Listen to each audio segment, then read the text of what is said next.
The cold night breeze swept through the room, ripping the boy out of a deep sleep. Confused, he stared at his own hands, needing a few seconds to process the absurd reality in front of him. He was breathing. Death hadn't been the end, and realizing he had been reborn on Earth filled him with an indescribable rush of adrenaline. Yet he carried the weight of 6 centuries of cultivation experience. In his past life, he had dared to steal a divine relic from the deadliest faction in existence. He had been dangerously close to achieving eternal life, but the price came crashing down hard. He was slaughtered without mercy before he could even set foot back in his own territory. Even so, fate decided to throw him a lifeline, handing him a second chance on a silver platter. The biggest problem now was his current body, fragile as glass, with an energy core completely drained. If he had made rookie mistakes in his past life, this new journey had to be flawless. Sorting through the memories of his former glory, the boy swore a dark oath that every single one of his enemies would choke on their own blood. That promise of revenge didn't last long, though. A suspicious commotion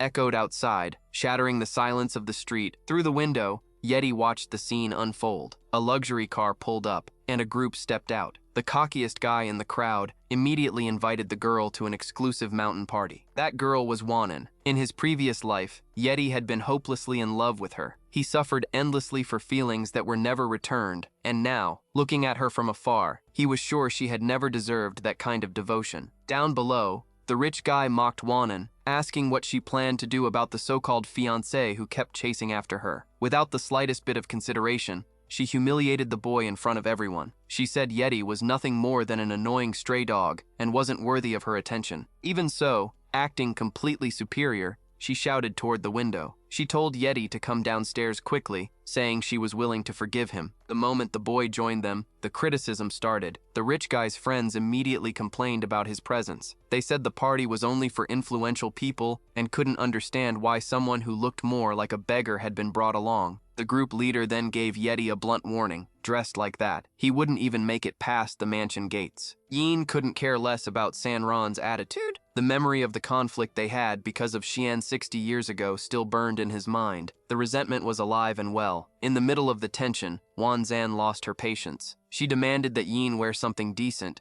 irritated that his presence felt embarrassing to the group. Instead of getting offended, Yin laughed and agreed with the criticism. To Wanzan, he was nothing more than a classless guy brought along for entertainment. Before leaving, Sanron tried to belittle Yin by offering him expensive clothes from his brother that had been tossed in the trunk. Yin rejected the handout without hesitation and shut the conversation down, reminding everyone they were already late. Sanron swallowed his anger, furious that someone had the nerve to reject him. During the drive, Yin stayed quiet, simply waiting. He was certain the events of that night at Tul Village would leave the guests completely stunned. When they arrived at Mount Tul, they were greeted by Lord Megan overseeing security. The man was highly respected, a subordinate of the powerful Lord Yusa, and owner of an enormous fortune. Everyone quickly started talking about Sanron's status, impressed by the kind of influence it took to attend a gathering at that level. Yin ignored the social performance. His focus stayed entirely on the environment. The natural aura of the place had disappeared, but the raw energy concentrated there was overwhelming, the perfect setting to drastically speed up his growth. His focused observation was interrupted by Sanron shouting. Wanting to show off, he quickly called Yin over and introduced him to Lord Megan, making sure to sarcastically point out how the guy was a complete outsider who clearly didn't belong in their world. Sanron tried using the name of Yin's father, a once influential leader, to impress Lord Muen. The strategy failed miserably. Muen looked at the young man with disgust, criticized his pathetic condition, and cut the conversation short, demanding that Sanron get back to business. Wanan nearly sank from embarrassment, regretting ever allowing the outsider to tag along. As they hurried toward the event, tickets were handed out. Security was strict,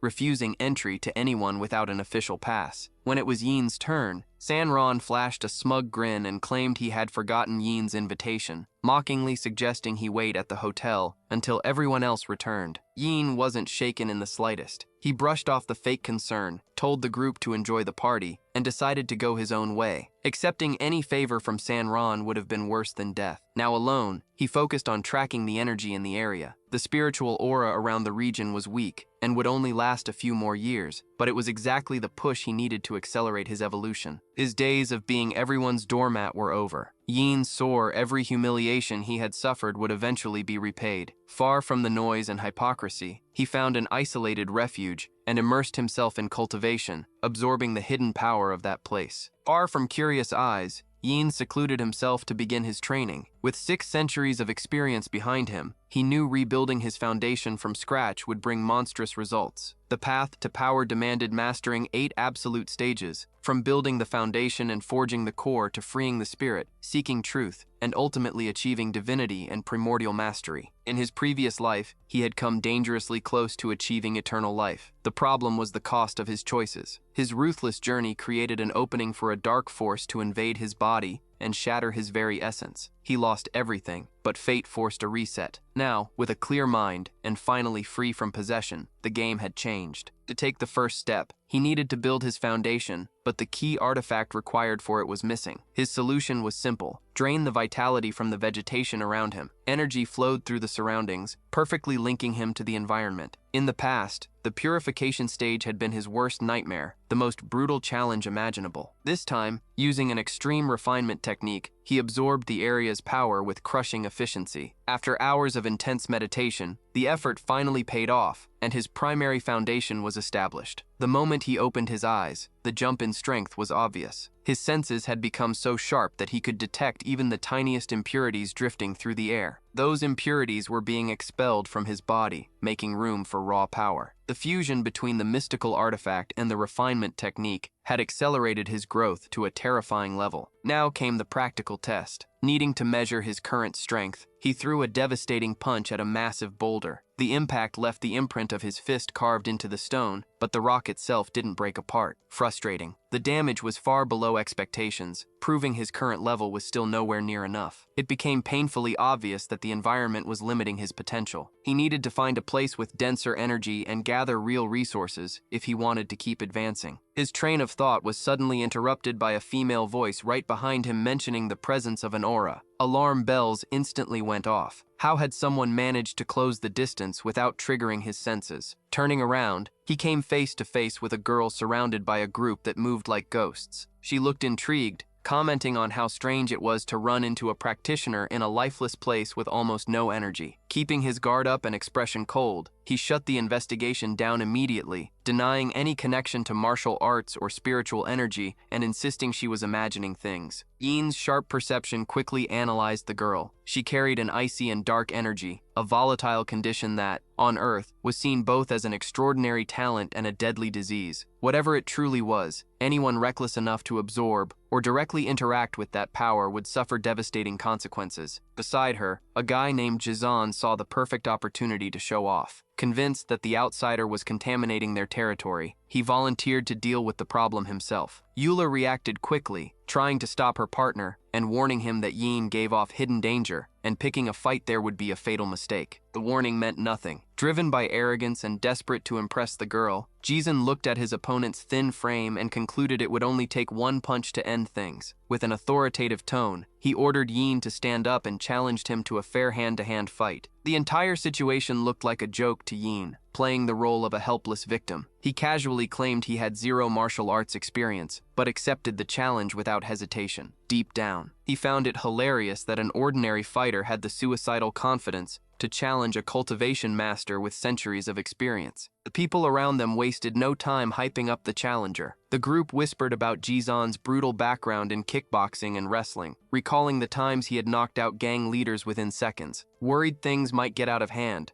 Euler begged them to keep the fight friendly and avoid serious injuries. Completely blinded by confidence, the fighter assured her he had everything under control. Jizan confidently promised an easy victory, telling Euler to just watch. Yin cut through the pointless talk, declaring himself ready for the fight, while silently hoping he wouldn't accidentally kill the guy. The cultivator's mind drifted back to the past, remembering how easily he used to put arrogant fighters like this in their place. The fight exploded in the blink of an eye. Yan made a single move, clean and devastating. The impact was monstrous. Jizan didn't even have time to react before being violently launched backward, sent flying through the air before crashing hard against the ground. His followers froze, eyes wide open, unable to process what had just happened. The arrogant outsider had defeated their leader with a single strike. On the ground, Jizun groaned in pain, his broken body refusing to cooperate. Euler watched in complete shock, unable to believe the absurd strength of the young man. Minutes passed before Jizun finally forced himself back to his feet. The humiliation was absolute. Right in front of the girl he wanted to impress, he had failed miserably, and desperation spread across his face. The final wave of panic hit when he suddenly started coughing up blood, causing his men to scatter in fear. Yin quietly observed the defeated opponent. Jizan still tried to act tough,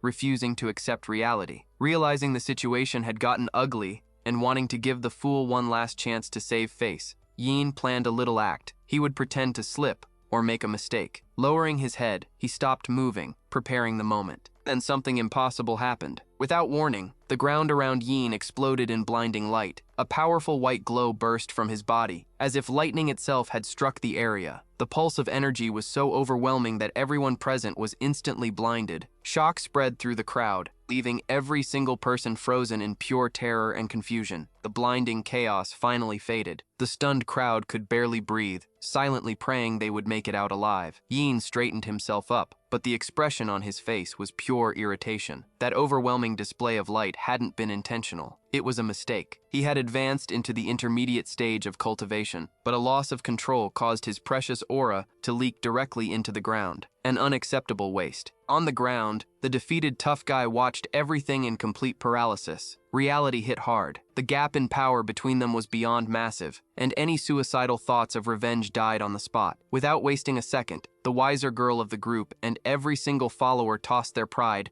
aside and dropped to their knees. They bowed in absolute submission, begging for forgiveness and calling the outsider master. Amused by the dramatic display, Yin brushed off the fight, casually saying it had only been training. Still, he demanded to know why they were suddenly calling him that. Trembling, the group's leader explained that the internal force he had released represented the absolute peak of martial arts, a legendary and nearly extinct level of power in the modern world. The information turned out to be useful. Yin quickly concluded that he needed to push his limits and reach this world's ceiling of power as fast as possible. While his mind focused on the next move, the kneeling group broke into cold sweats. In their world, people with overwhelming power like his usually became bloodthirsty tyrants. Terrified of the mistake they had made by provoking a monster, they held their breath, expecting judgment and fearing an immediate massacre. The tense silence finally broke when Yan simply thanked them for the information and drifted back into his own thoughts. The entire group nearly collapsed in relief, realizing they had escaped death through pure luck. Trying to make amends, the female leader handed him a platinum pass, an item that granted unlimited VIP access to the party at Tangle Mansion. The offer landed perfectly in Yin's lap. He immediately understood that the girl held serious influence in the region and could already picture the stunned expression on Sanron's face when he walked through the front entrance as an honored guest. Getting straight to the point, he confirmed the girl's name was Yuliner and decided to return the favor. Looking at her coldly, he dropped a bombshell. The aura flowing through her body wasn't some special gift, but a deadly frozen poison running through her veins. The revelation completely froze Yuliner in place. While the others remained clueless, she stood there in total shock. That outsider had identified her greatest curse within seconds just by observing her. Filled with both respect and curiosity, she desperately begged to know the name of the genius standing before her. Staring into the night sky, he finally introduced himself as Yin, casually admitting that their little fight had made for decent warm-up practice. Proving he truly understood the situation, Yin declared that her illness was hereditary. The statement reignited a spark of hope inside Yuliner. Desperate for salvation, she confessed that the toxin had plagued her family since before she was born, revealing that modern medicine had already labeled her condition hopeless. Yuliner's death sentence was simple. Doctors believed she wouldn't live to see 20. Without hesitation, Yin bluntly stated that he would remove the disease from her body. Overcome by desperation and excitement, the girl swore complete loyalty, promising any reward the master demanded if he saved her life. Keeping his cold composure and staying focused, Yin ignored the dramatic promise and simply warned her that he would need a few days to prepare the treatment. Before leaving, Yin tossed a piece of paper in the leader's direction with his contact information written on it. He He ordered her to call him exactly 1 week later, before turning his back and walking away. The moment the outsider disappeared from sight, Yuliner immediately took control of the situation. She ordered her subordinates to gather information on the people Yin planned to meet. After learning the target was the group from Rengen School, led by Sanron at Tengle Village, she wasted no time. She contacted event management and demanded that the most extravagant and luxurious banquet of the night be prepared exclusively for them. Far away from all that scheming, Yin's body finally started demanding payment for the effort. Having gone without food since sunrise, his stomach growled violently. Hunger completely took over his senses, guiding him like a predator the moment the irresistible scent of food drifted through the night air. His growling stomach won the battle. Following the irresistible smell, Yin headed straight toward the banquet entrance. The moment he showed the platinum pass, security widened their eyes and immediately opened the doors. The guards quietly whispered among themselves, trying to figure out how a guy dressed so simply possessed one of the rarest and most exclusive passes in the entire event. One of them simply concluded that the most dangerous people were always the ones hiding their true status. The moment Yin stepped into the restaurant, the atmosphere froze. Every eye in the room landed on him in shock, but he walked right past the social performance. Scanning the hall, he spotted the only empty seat sitting right beside Xian and sat down without asking permission. The girl nearly choked in surprise. Completely confused about how he had gotten past security, she swallowed her pride and accepted the situation, muttering that she was only tolerating him because her mother had specifically told her to keep an eye on him. The peace didn't even last a minute. One of Shan's friends immediately stepped in and confronted Yin, demanding that he convince his family to cancel the arranged marriage agreement made when they were children. The master's patience vanished instantly. He slammed his hand against the table and made himself crystal clear. He had absolutely no interest in being with her. That old promise meant nothing to him, and the fake engagement could end right then and there. The friend wasted no time throwing fuel on the fire, questioning why Cheyenne had delayed canceling the engagement for so long if he clearly didn't care either. Embarrassed that a public argument was breaking out in the middle of the banquet, the former fiancé tried to calm things down. With an icy stare, Yin shut down the whispers. Yin made it clear that he wasn't deaf and issued a blunt warning. The only reason he hadn't wiped the floor with everyone in the room was because he still remembered the kindness Sion's mother had shown him in the past. Before the tension could completely boil over, a familiar voice reached Yin's sharp hearing. At a nearby table, he picked up the unmistakable sound of San Ron loudly bragging to another man. The arrival of Brother Yu completely shattered the flow of the party. Trying desperately to impress the influential figure, San Ron rushed over with shameless flattery and offered him a drink as a sign of respect and submission. The attempt failed miserably. Without the slightest patience, Yu shoved the desperate suck-up aside and loudly announced to the entire restaurant that he had only come for one reason, to find Master Tian. San Ron froze,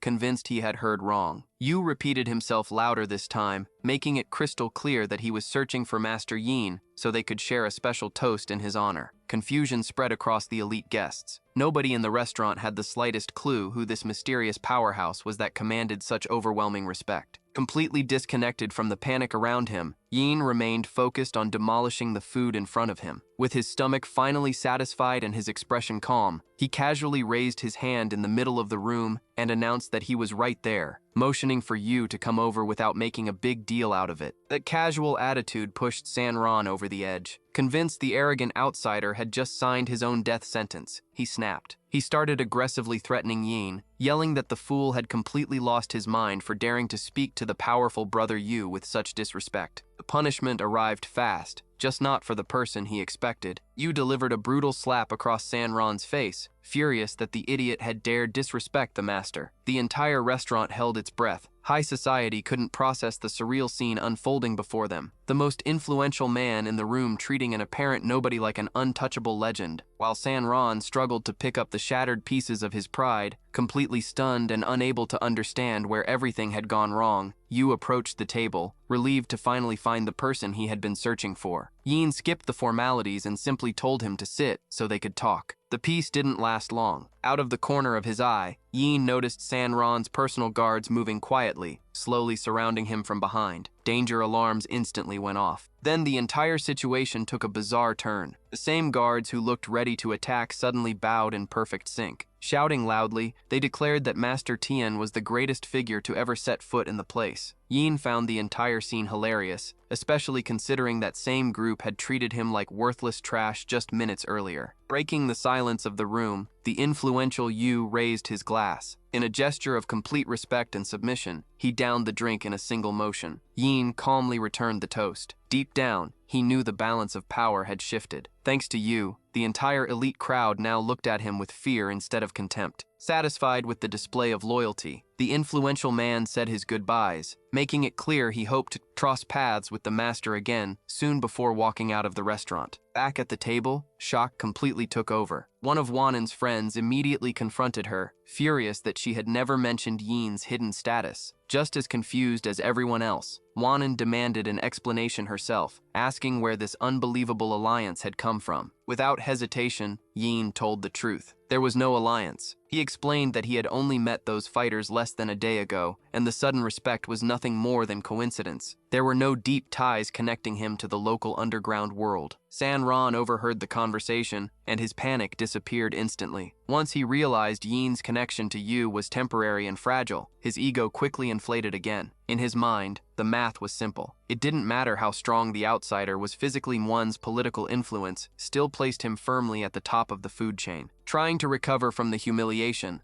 Sanron reassured his followers, insisting that Yin was nothing more than an ordinary nobody who had simply gotten lucky. Still burning with anger from the humiliating slap he had taken in front of everyone, he coldly ordered one of his lackeys to find a way to hide the red mark still visible on his face. The subordinate rushed off immediately, hoping to spare his boss any more embarrassment. While the rival group struggled to piece their pride back together, Yin quietly observed. He knew with absolute certainty that Sanron would never forget the nightmare of that night, and that the real reckoning was getting dangerously close. Still choking on the humiliation from earlier, Sanron's lackey wandered through the restaurant hallway when he suddenly crossed paths with a woman who instantly caught his attention. His frustration vanished, replaced by pure arrogance. Confident and shameless, he blocked her path and made an invasive, completely inappropriate move. The response came instantly. A loud slap cracked across his face. It was the second slap he had received that same day. Disgusted by his behavior, the young woman lashed out at him, calling his actions pathetic and disrespectful. His ego couldn't handle the rejection. Blinded by rage and convinced he was somehow the victim, the thug retaliated with a brutal strike. The woman collapsed to the ground crying out in pain while he mocked her attitude, insulted her, and walked away toward his boss's table like nothing had happened. Furious and boiling with rage, the woman pulled out her phone from the floor. She called her father immediately, reporting the cowardly assault. She demanded the attacker pay the price. On the other side of the line, the patriarch's fury exploded instantly. Completely unaware of the hell he had just unleashed, the thug returned to Sanron's table only to brag. Smirking, he proudly told the story, boasting about how he had used years of martial arts training to shut up an arrogant woman who got in his way. Sanron listened, still completely clueless about the disaster that was about to crash down on them. Sanron laughed it off. Blinded by his own ego, he assured his lackey there was no reason to panic. In his mind, having the support of the powerful Megan made them untouchable. He even dismissed the influential Mr. Dawn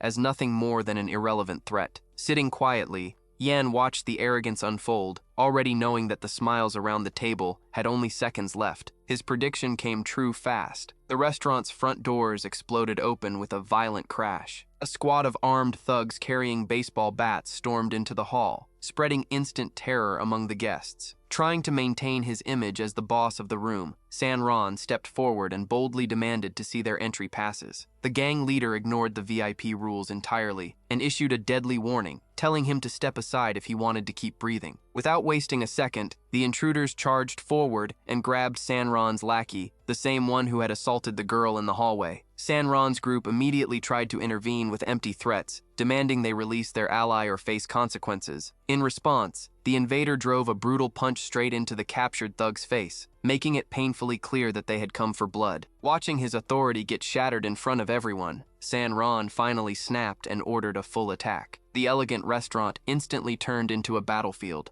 The fight was savage and completely without rules. After an exhausting exchange of brutal blows, Sanron's crew finally managed to take down the attackers, but the struggle itself became a warning. The enemies they had barely survived against were far stronger than expected. Blinded by excitement, Wanan celebrated the quick retaliation from their side. Yin, however, killed the mood immediately. In a cold voice, he warned them there was nothing worth celebrating. They had only beaten half a dozen foot soldiers. The real nightmare hadn't even arrived yet. One of the girls tried mocking Yin, sarcastically pointing out that he had spent the entire fight sitting down without moving a single muscle. Reality crushed the joke instantly. Lying on the floor, the invaders' leader gathered his strength, cursed at the students, and promised deadly revenge. Overflowing with arrogance, Sanron laughed in his face and challenged him to call for reinforcements. The thug didn't hesitate. He directly called the powerful Mr. Dawn, confirming that the coward who had beaten his daughter was hiding right there in Tenglong village. Shock froze Sanron in place. The blood drained from his face as the pieces finally came together. His lackey had assaulted the wrong man's daughter. Every ounce of fake confidence vanished, replaced by pure terror. Only minutes later, the restaurant doors were violently thrown open again. The end of the line had arrived. Mr. Dawn marched into the restaurant radiating absolute fear, forcing guests and staff alike to bow in immediate respect. Boiling with rage, the wealthy patriarch demanded that the piece of trash who had laid a hand on his daughter show himself immediately. Completely desperate, Sanron tried throwing around his family name, mentioning his father's leadership in the local faction,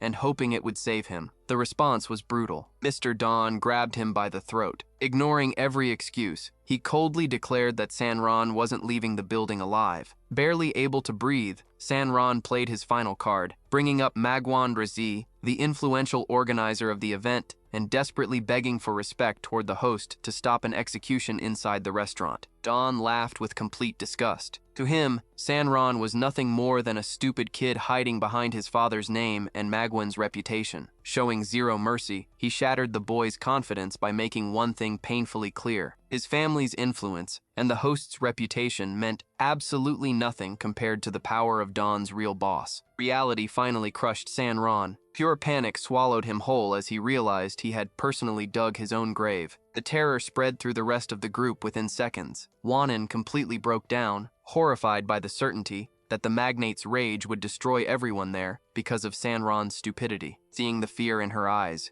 Yin finally spoke. He reminded her of the promise he had made to her mother and coldly guaranteed that he would be her shield. His unshakable calm left her speechless. Deep down, the master couldn't care less about Sanron's fate, but he had already decided that he would only step into the bloodbath if Wanan became a target. The situation exploded when one of the thugs pointed directly at the man responsible for the entire mess. Burning with rage after seeing his men humiliated by a bunch of students, Dawn handed down his final punishment. To collect the debt for the beating, he declared that every girl in the group would be dragged away with them. The nightmare became reality the moment one of the brutes lunged toward Wanan. She backed away screaming, begging for mercy and swearing she had nothing to do with the conflict. That was the final line. Before the thug's hand could even reach her, something violently cut through the air. Two wooden chopsticks shot forward with such monstrous force that they pierced directly into the concrete floor, embedding themselves like steel stakes. Dawn's entire crew froze on the spot. The sheer level of power behind the attack was absurd. With a freezing stare, Yin calmly warned them that he had intended to stay out of the situation, but by forcing his hand, they had just signed their own death sentence. Yin stepped to the front line, facing Mr. Dawn's men without the slightest hint of fear. The magnate let out a mocking grin, fully embracing the moment. He slipped into sarcastic theatrics, pretending to be terrified while dramatically begging the young man not to hurt anyone in the room. Wanan stood frozen, actually believing for a second that the crime boss was genuinely terrified. Her friend, on the other hand, thought the whole thing was a terrible joke, offended by the idea that someone she considered a complete loser could possibly intimidate the man running such a powerful empire. Tired of his own performance and fed up with wasting time on insignificant guests, Mr. Dawn decided to end the show. He called for Sanzi, his deadliest enforcer, giving him one clear order: crush the so-called hero and remind everyone who truly ruled the place through pure violence. Sanzi accepted the fight with a laugh. The man was a killing machine, a former Special Forces soldier trained to wipe out entire squads in hand-to-hand combat. To him, this barely counted as a warm-up. Yin analyzed his opponent instantly. The man's build and the pressure radiating from him made it obvious he possessed abnormal strength. He was the perfect target to test Yin's newly gained abilities. When the mercenary charged at him full speed, promising a bloody demonstration of elite combat, Yin simply planted his feet and waited. Sanzi's punch tore through the air straight toward Yin's face, a finishing blow that had never failed him before. At the very last fraction of a second, Yin raised his hand. The impact stopped cold. He blocked the military fighter's full-force strike as if it were nothing. The entire hall stopped breathing. Sanzi's eyes widened in complete shock. Unable to process the humiliation of his attack being shut down so effortlessly, the surprise quickly twisted into bloodlust. Realizing his opponent wasn't weak prey, but an actual monster, the thug cracked a sadistic grin. Excited by the opportunity to hunt down a true master, Sanzi immediately reached for a weapon, ready to end the slaughter once and for all. He pulled out a sharp blade, displaying it like a death sentence. The attempt to intimidate Yin with a knife felt pathetic. As the mercenary charged again, yelling that talking time was over, the crowd held its breath. Wanan, crying uncontrollably, covered her face, unable to watch the inevitable execution of the person protecting her. Mr. Dawn simply smiled, fully confident in his strongest man, while Sanron watched with satisfaction, enjoying the sight of an arrogant outsider finally being crushed. Then the impossible happened. The attack became a blur of rage. Yet at the exact moment the blade should have pierced Yin's chest, everything changed. In a movement so fast the eye could barely follow, the knife was ripped from Sanzi's hand and launched across the room, embedding itself deep into the far side of the hall. The mercenary collapsed instantly. He dropped to the floor, twisting in silent agony. Shock froze the entire restaurant. Mouth hanging open, Dawn demanded to know why his best assassin was writhing on the floor like a wounded animal instead of finishing the job. Sanzi, voice shaking from unbearable pain, desperately tried to stand, refusing to accept that he had been neutralized so effortlessly. Yin barely even changed posture. If anything, he felt disappointed. He had expected more resistance, but Dawn's elite fighter couldn't withstand even 1% of his real strength. The magnate's patience finally snapped. Furious over the humiliation and the collapse of his right-hand man, Dawn lost control and ordered a full assault. "Kill him," he roared. The entire hall erupted as the mob of thugs, desperate for glory and eager to earn favor with their boss, rushed forward like a human wave, surrounding Yin from every direction. Yin found the tactic laughable. Still, it saved him time. Instead of dealing with them one by one, they had conveniently grouped themselves together. The first thug charged him with a rage-filled punch, but the result was the exact opposite of what he expected. The attacker recoiled screaming. His hand was completely destroyed. Yin's body, strengthened through cultivation, had become tougher than forged steel. To him, these men were nothing more than ants trying to bring down a mountain. Within seconds, the scene transformed. The elegant hall, once filled with battle cries, turned into a chorus of pain as men shattered bones against the master's body. Mr. Dawn watched the massacre with bulging eyes, struggling to process how one man could become such an unstoppable force of nature. The magnate exploded. Tired of watching his men turn into ragdolls, he hurled his wine glass to the floor, shattering it before marching toward the center himself. "You want to fight?" Dawn roared. "I'll tear you apart." Yin didn't even blink. "We'll see who's still standing," he answered calmly, his battle instincts reaching their peak. Just as the atmosphere reached the boiling point for the final showdown, an authoritative voice echoed across the hall. "The nerve of this! Who dares turn my place into a pigsty?" The arrival of Yuliner and Jizan instantly froze the conflict. The same Mr. Dawn who had looked like an emperor moments ago immediately shrank in her presence. Yuliner was the real authority of the village. Trying desperately to regain control, Dawn pointed toward Yin and accused him of causing the chaos. Yuliner didn't even bother listening. Ignoring the magnate completely, she walked directly toward Yin with an elegant smile. "This is my village," she told the master, making one thing painfully clear. Under her protection, nobody there even had the courage to breathe too loudly around him. The balance of power shifted instantly, and for the first time, Mr. Dawn realized he had picked the wrong person to mess with. The shock on his face was indescribable. The very man he had intended to eliminate was now being treated like an honored guest by the highest authority in the region. Completely unable to understand the origin of that alliance, he watched as Yuliner casually invited Yin for a drink. openly ignoring his existence. Taking the opportunity, Yin decided to investigate the relationship between them. Yuliner revealed that while she and Dawn were technically relatives, the influence and power of her own parents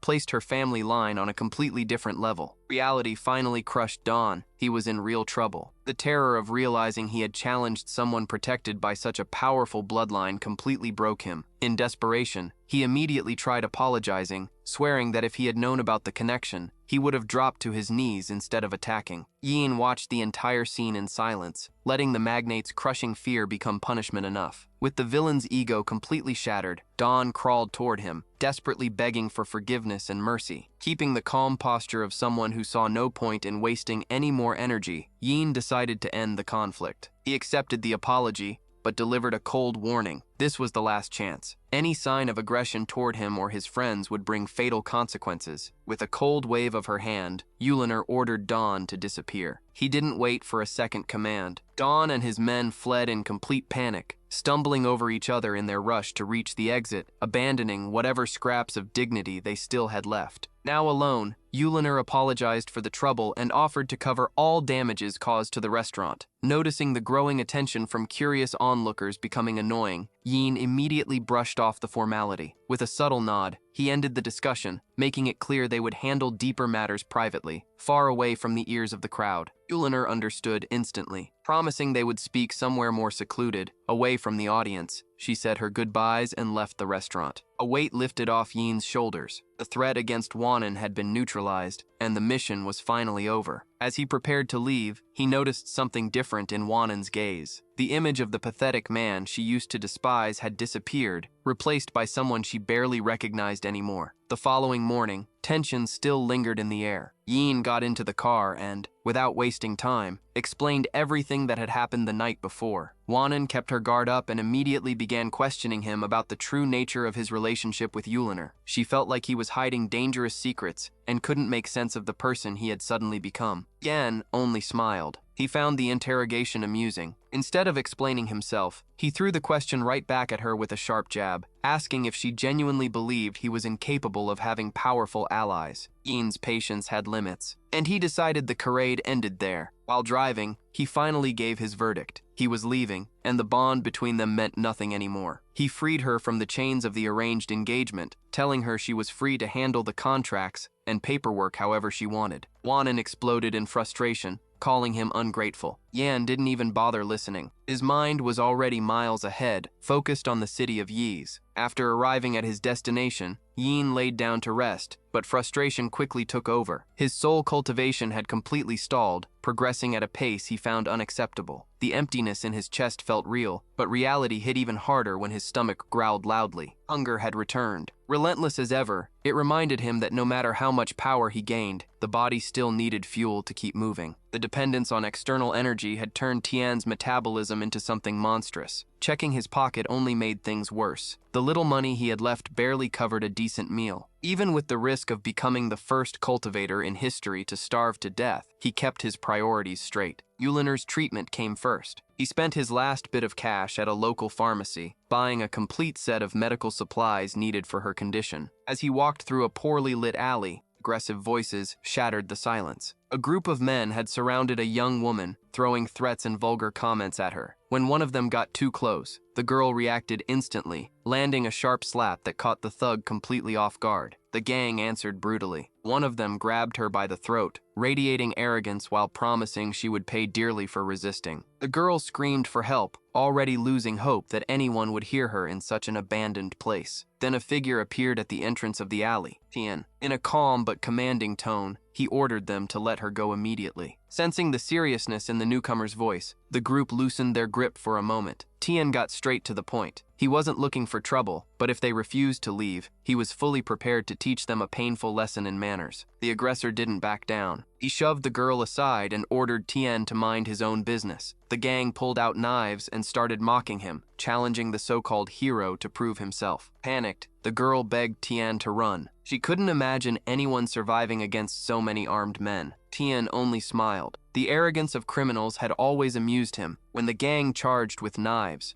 the fight barely lasted seconds. With smooth, effortless movements, Tian neutralized every attacker, leaving them scattered across the ground. Terror instantly spread among the troublemakers. Realizing the inhuman strength of the man they had challenged, they fled in complete panic, screaming that they had crossed paths with a monster. After the gang disappeared, Tian walked over and offered the girl a hand to help her up. He reassured her that the danger had passed, though he sternly warned her about wandering alone through places like that at night. Relieved, the young woman accepted his help. Something about his eyes felt strangely familiar, though the heavy makeup covering her face made it impossible for him to recognize whether they had met before. Wanting to repay the favor, she asked for Tian's contact information. She insisted she had to thank him somehow and explained that she worked at a nearby bar struggling with low business. Hoping to help improve the place, she unexpectedly offered Tian a side job. The offer caught him off guard. The bar's location was convenient, but an internal conflict immediately surfaced. Time spent working meant time stolen from cultivation, the only path toward regaining his former power. Lisu tried persuading him, promising the night shifts would be short and wouldn't interfere much with his plans. Still cautious, Tian thanked her for the offer and asked for time to think. After introductions, she introduced herself as Lisu, while he introduced himself as Yi Tian. The two parted ways with the understanding that he would seriously consider the proposal. Back at his modest apartment, spiritual progress became Tian's absolute priority. He began a purification ritual, focusing on merging the effects of a miraculous pill with the cold poison he needed to neutralize. The plan was risky. He already knew ordinary ingredients wouldn't be powerful enough to erase the deep symptoms afflicting his patient. Rare herbs would be necessary, which dragged him right back to his biggest problem: money. While searching for ways to solve the financial issue, Tian reviewed an old list of former students from Rengan School. Forgotten names passed before his eyes until one, in particular, caught his attention. This Sayu. Back then, she had been considered the #1 beauty of the academy, the center of attention for every student. The discovery that the former school celebrity lived a double life, studying during the day and working at a nightclub at night, completely changed his perspective. What had once looked like nothing more than a side job out of necessity suddenly became a strategic opportunity. Tian made up his mind. He needed that job at the bar, not just for the money, but to get closer to Lis Suyu and uncover the mystery behind her hidden life. Lying on his bed, he finally found a reason to accept the offer. Tian's new life was taking surprisingly fascinating turns. The next morning, he arrived at the bar, sizing up the place as a solid opportunity for the coming months. The way Lisu managed the business revealed natural leadership, something far beyond the image of an ordinary student. Tian decided his real identity would remain completely secret. The risks were too high, and both his safety and the safety of others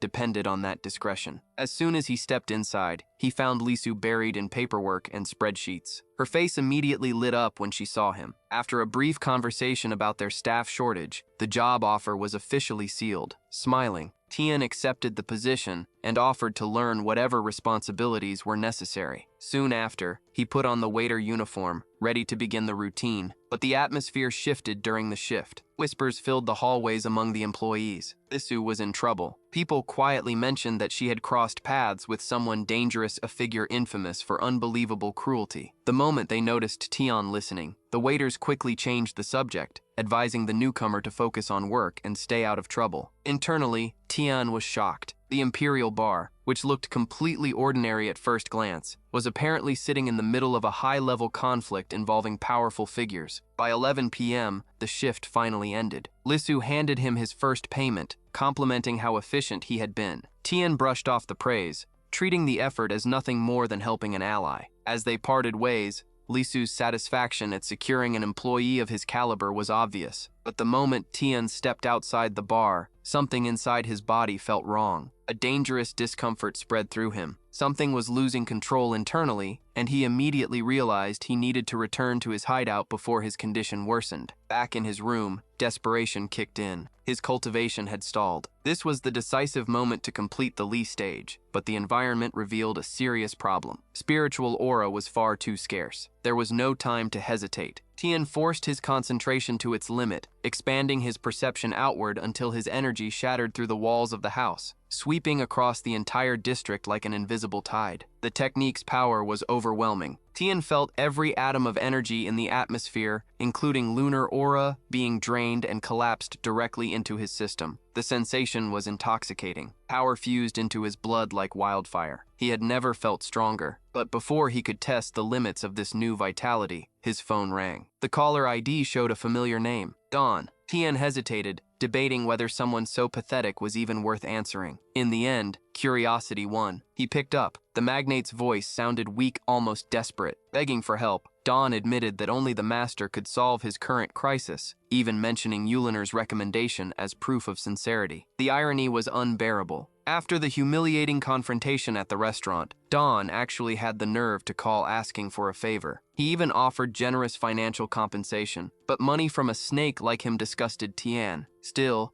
Yuliner's name and the mystery behind such desperate urgency stopped him from rejecting the offer immediately. He needed to understand why a man so arrogant had humbled himself enough to beg for help from someone he once treated like an enemy. Driven by strategic curiosity, Tian accepted the invitation. The following day, he arrived at Dawn's fortress. The reception felt fit for royalty. Rows of henchmen stood lined up in complete reverence while the magnate himself appeared at the entrance, greeting Tian with an overly friendly handshake and pretending to be pleasantly surprised by his arrival. After the formalities, they were led to a private lounge where the rest of the guards remained standing motionless like sentries. Without wasting time, Tian sat down on the couch and demanded to know the reason behind such urgency. Dawn quickly introduced Jinzan Yu Yunkin, a high-level cultivator brought in to confirm the seriousness of the matter. After all, masters like them were unbelievably rare in modern times. As tea was served, the formal atmosphere slowly shifted into growing tension. Then Dawn finally dropped the name that had been keeping him awake at night, Huanzhang. The magnate explained that the master, who had come from the Yunnan region, had become a major threat, challenging his authority and destroying his security forces in repeated confrontations. Claiming he needed to honor his fallen men, Dawn begged for revenge. Tian answered with a mocking smile. Staring directly at him, he questioned whether the whole thing wasn't just a badly staged excuse. Tian let out an amused laugh. Listening to Dawn describe his so-called elite henchmen as tigers, slaughtered by mere insects, sounded completely pathetic. Still, reality was different. Apparently, Huanzhang had recruited a specialist capable of wiping out entire squads alone. Curious, Tian leaned forward and finally asked the real question. What exactly is the purpose of this meeting? The other cultivator sitting nearby also watched in silence, visibly uneasy as he tried to understand why two high-level masters had been summoned at the same time. Dawn answered with a display of power. He signaled to an assistant, who opened a briefcase packed with cash and priceless relics. But what truly caught Tian's attention wasn't the money. It was the herb resting at the bottom of the case. A genin at least 2,000 years old. Its value was beyond calculation, a treasure capable of curing Yuliner while launching Tian's spiritual power to an entirely new level. Without wasting time, Tian calmly stated that he would accept the job on one condition. He wanted the herb as a gesture of friendship. The request instantly poisoned the atmosphere. The other master at the table, irritated by Tian's attitude, complained about the sound of his cup touching the table, treating him with the kind of arrogance only an overconfident fool could carry. Tian didn't even bother responding with words. With a casual wave of his hand, he focused his energy and unleashed an invisible aerial strike that swept across the room. The old master immediately turned pale. Until that moment, he had considered himself the strongest person there. But the instant the pressure filled the air, Jinzan Yu Yunkin recognized the technique. Terror flooded him. The kid, sitting across from him, was a monster of power far beyond anything he could endure. A dark scorch mark burned into the sofa upholstery to scare, left behind by Tian's technique. Still struggling to process what had happened, Jinzan Yunkin convinced himself that the young man had merely mastered the flexibility stage, completely underestimating the terrifying depth of the power hidden beneath the surface. Tian, meanwhile,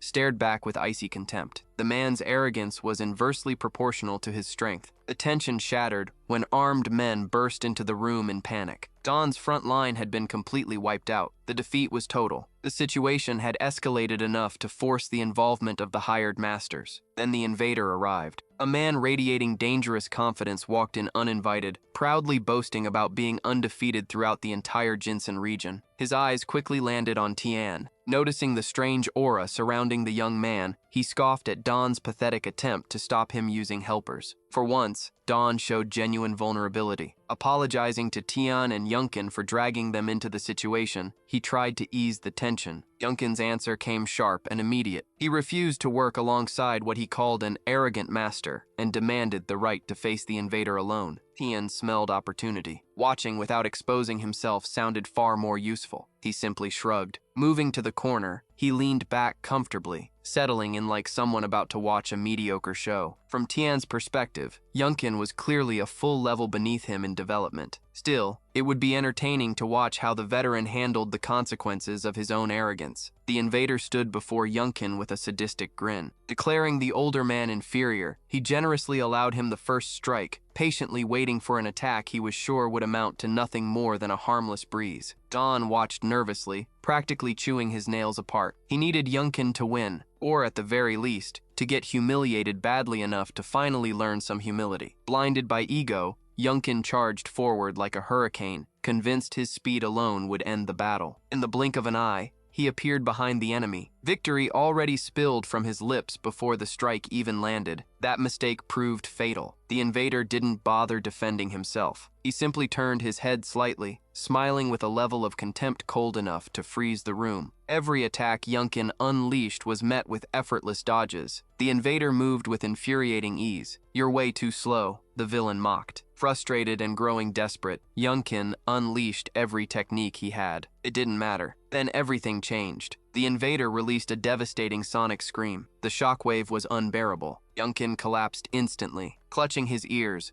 consciousness slipping away, he dropped to his knees, broken, humiliated, completely defeated. Silence swallowed the room. Only the sound of the fallen master's ragged breathing remained. The invader looked bored. He didn't even bother finishing the fight. There was no need. His opponent no longer had the strength to stand. Barely able to speak, Yunkin whispered an admission of his fatal mistake. He had underestimated the threat. Panicked, Dawn immediately turned toward Tian. "Get ready. It's your turn." Across the room, the invader's companion burst into laughter, clapping mockingly while humiliating Yunkin for failing to offer even the slightest challenge. Drunk on victory, the accomplice loudly declared that everyone there was trash people destined to be crushed beneath the overwhelming power of his master. Yin's calm voice cut straight through the arrogance. He warned them coldly that this kind of disrespect wouldn't be tolerated, and unlike what they believed, he still had complete faith in the cultivators of the Yun Zone. The boldness of his words froze the room. The rival master, Sonian,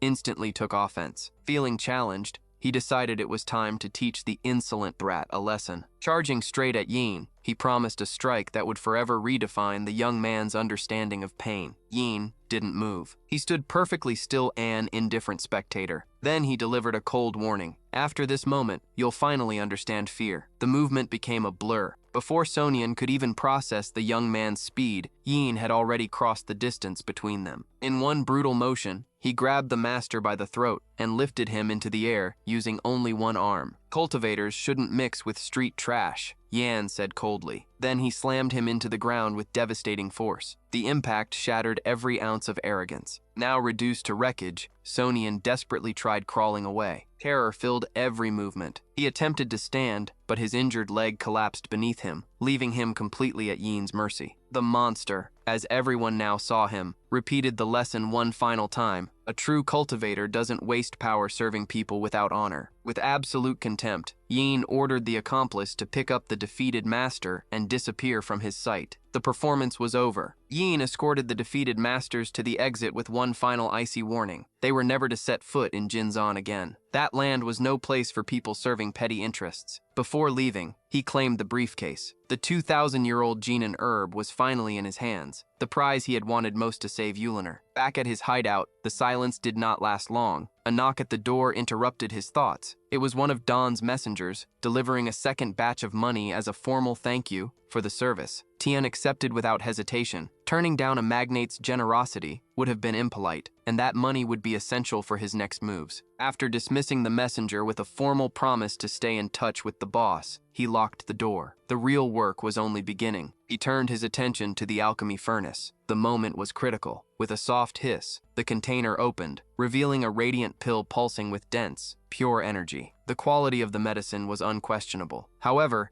alchemy burned through money like wildfire, and he was only beginning to understand the true cost of his rise. Determined to gather new materials, Tian headed toward the antiques district. Surrounded by ancient alleyways and relic merchants, he moved with a sharp eye, scanning shelves for any hidden treasure capable of supporting his next cultivation stage. The suffocating heat of the old street did not discourage him. He could feel a strange vibration in the air, an energy pulse pulling him forward. As merchants arranged their goods, one man in particular caught his attention, not because of the merchandise itself, but because of the aura radiating from a specific object. Tian approached the stall and examined the pieces. The jade on display looked mediocre, but beneath its rough surface lay a unique essence that only a cultivator with decades of experience could recognize. The vendor, sharp and calculating, noticed Tian's focused interest and immediately inflated the price, asking for 100,000. Tian had no patience for mind games. He knew it was nothing more than an obvious extortion attempt. Tossing the piece back with disdain, he explained that the stone's nature did not justify such greed and firmly set his final offer at 10,000. When he turned to leave, the seller, terrified of losing the only customer who actually understood the relic's value, grabbed his arm in desperation, begging to make a deal. The man introduced himself as Hadelin San and admitted he had acquired the stone in Junzan, finally agreeing to Tian's offer. Used to 6 centuries of negotiations and battles, Tian showed no surprise at the revelation. After completing the deal, he continued walking through the market. The street buzzed with collectors and curious shoppers, but Tian was looking for something more. He slipped away from the crowd, finding a secluded corner far from prying eyes, the perfect place to finally examine the treasure he had just acquired. In complete isolation, Tian confirmed the area was deserted. It was time to uncover what the jade had been hiding. He pulled the rough stone from his pocket, feeling the cold, dense weight of the relic in his hand. He knew the initial inspection had barely scratched the surface. To uncover the truth and the full scale of the energy hidden inside, he would need to use a high-level refining technique. He closed his eyes, channeling his power directly into the object's core. The process demanded surgical precision, but the results surpassed every expectation. When he opened his eyes again, the jade was no longer an ordinary stone. It glowed with a mesmerizing golden light, a pure and seemingly endless spiritual battery. Tian smiled. The problem of finding places rich in aura for cultivation had just disappeared. He was now carrying his own source of power in his pocket. The excitement, however, did not last long. His phone vibrated, breaking the silence. The screen showed Lisu's name, unusual enough to trigger an immediate sense of alarm. The moment he answered, her voice overflowed with restrained panic, demanding that he come to a cafe immediately. Minutes later, Tian arrived at the location. The bar, which should have been busy and alive, sat dark and completely shut down. The air felt heavy,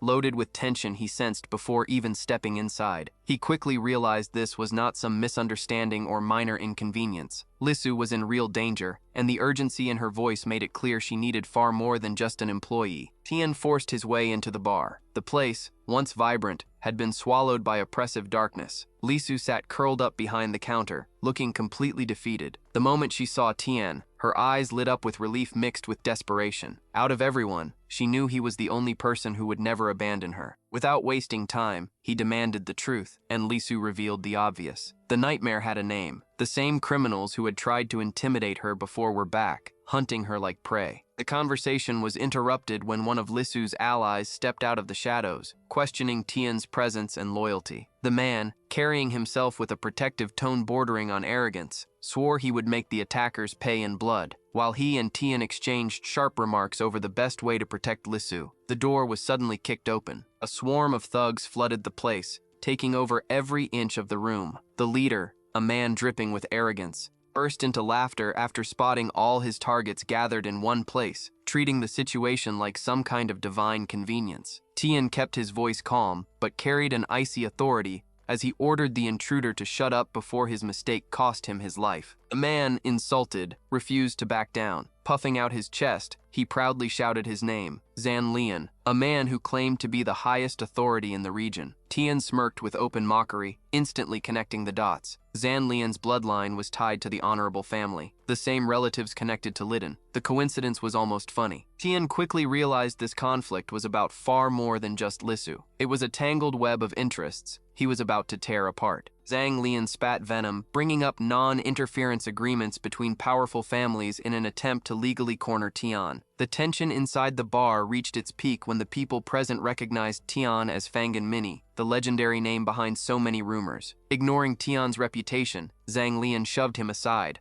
ordering him to stay out of the way before turning his attention back to Lisu. The ultimatum was simple. Either she paid an outrageous amount for emotional damages, or her friends would pay with blood. Lisu tried to negotiate, refusing to hand over the results of her hard work to an opportunist. With a predatory grin, Zhang Lian offered her a deal: submit to his demands, and he would leave peacefully. Lisu's refusal came instantly and fiercely, swearing he would pay for every disgusting thing he had done. In a moment of weakness, she looked around for support, and to everyone's surprise, Tian casually suggested she consider the thug's offer. The entire room froze. Picking up on the strange shift, Zhang Lian stepped closer to Tian. Then recognition hit him. He knew that face. In a shameless instant, he saw a golden opportunity. He threatened Lisu, promising to hand Tian over to be killed if she refused to comply with every one of his demands. To Zhang Lian, Tian's life was nothing more than a disposable bargaining chip, an obstacle to remove. Watching the betrayal unfold, Tian realized that Lisu's ally had just sealed his own fate by trying to use him as a sacrifice. The cowardice of Lisu's ally, trying to save himself by throwing Tian under the bus, was impossible to ignore. Desperate to protect her friend, Lisu stepped in, offering to dance for Zhang Lian in exchange for Tian's safety, though the disgust in her eyes was impossible to hide. But just as the scumbag, blinded by victory, reached to drag her away, Tian finally stepped forward. "Wait," he said, his voice so cold it froze the room. He told Lisu to step aside and calmly declared that he was not leaving. In fact, none of them were leaving. Tian's fury finally surfaced as he looked at the men mocking a defenseless woman. To the gang, he was just another fool playing hero, destined to fail. Feeling threatened, Zhang Lian called for his right-hand man, Haiyan Min, proudly boasting that he had been personally trained by the family's third master and had reached a near-divine level of strength. Tian did not even blink. The moment he heard the master's name, the connection clicked instantly. It was the same Sanzi he had already dealt with before. Haiyan Min moved like lightning, throwing a devastating strike while demanding to know why a worm like Tian dared speak his master's name. The punch hit nothing but air. Tian dodged with supernatural ease. While Haiyan Min bragged about his lineage, Tian smirked, the expression of someone who had already humiliated that so-called master. In his blind arrogance, Haiyan Min failed to realize that his mentor's fate was about to repeat itself through him. The fight ended almost instantly. Tian blocked Haiyan Min's punch effortlessly,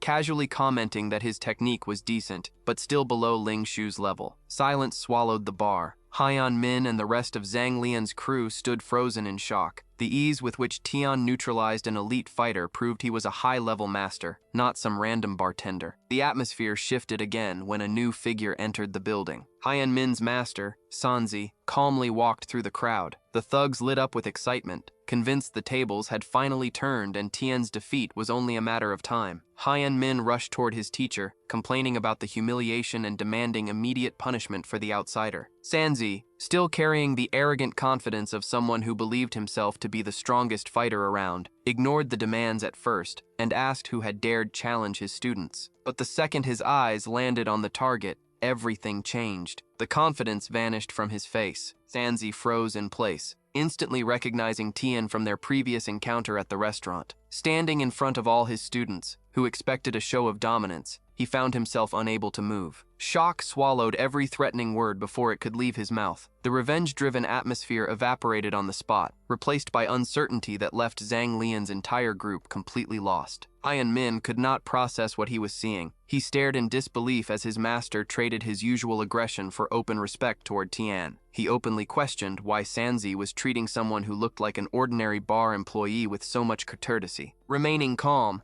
Sanzi snapped at his student, reminding him that before challenging anyone, it was essential to understand exactly who they were dealing with. Tian interrupted the exchange, casually calling Sanzi over to discuss the technical level of his subordinates. Completely at ease, he pointed out Haiyan Min's weaknesses and the blind spots in his training that still needed fixing. The sheer audacity of Tian criticizing his students' combat flaws made Haiyan Min's blood boil. The young fighter tried to argue, insisting he could still beat the weakling standing in front of him, but Sanzi finally lost his patience. He ordered the student to apologize immediately for such disrespect. Haiyan Min's pride, however, would not allow him to bow. Watching with open disdain, Tian concluded that the young man's arrogance was a bigger obstacle than any martial arts flaw. Without dragging the conversation out any longer, he ended things with one final warning. Empty apologies meant nothing. What mattered were the results of this confrontation, and he would not give them a second chance to understand the mistake they were making. Tian wasted no more words. Deciding to end the situation himself, he released his energy, launching a series of sharp blue beams straight at Hyeon Min. The impact was overwhelming. Seeing the terrifying force of the attack, Zhang Lian completely panicked, begging his master to get him out of there. Crawling across the floor, he pleaded for his life, abandoning every claim he had over the bar. Hyeon Min, meanwhile, finally felt the crushing weight of the difference between them. He could barely follow Tian's movements and bitterly realized that his journey of training had only just begun. At the peak of the tension, an elderly man calmly appeared behind Hyeon Min.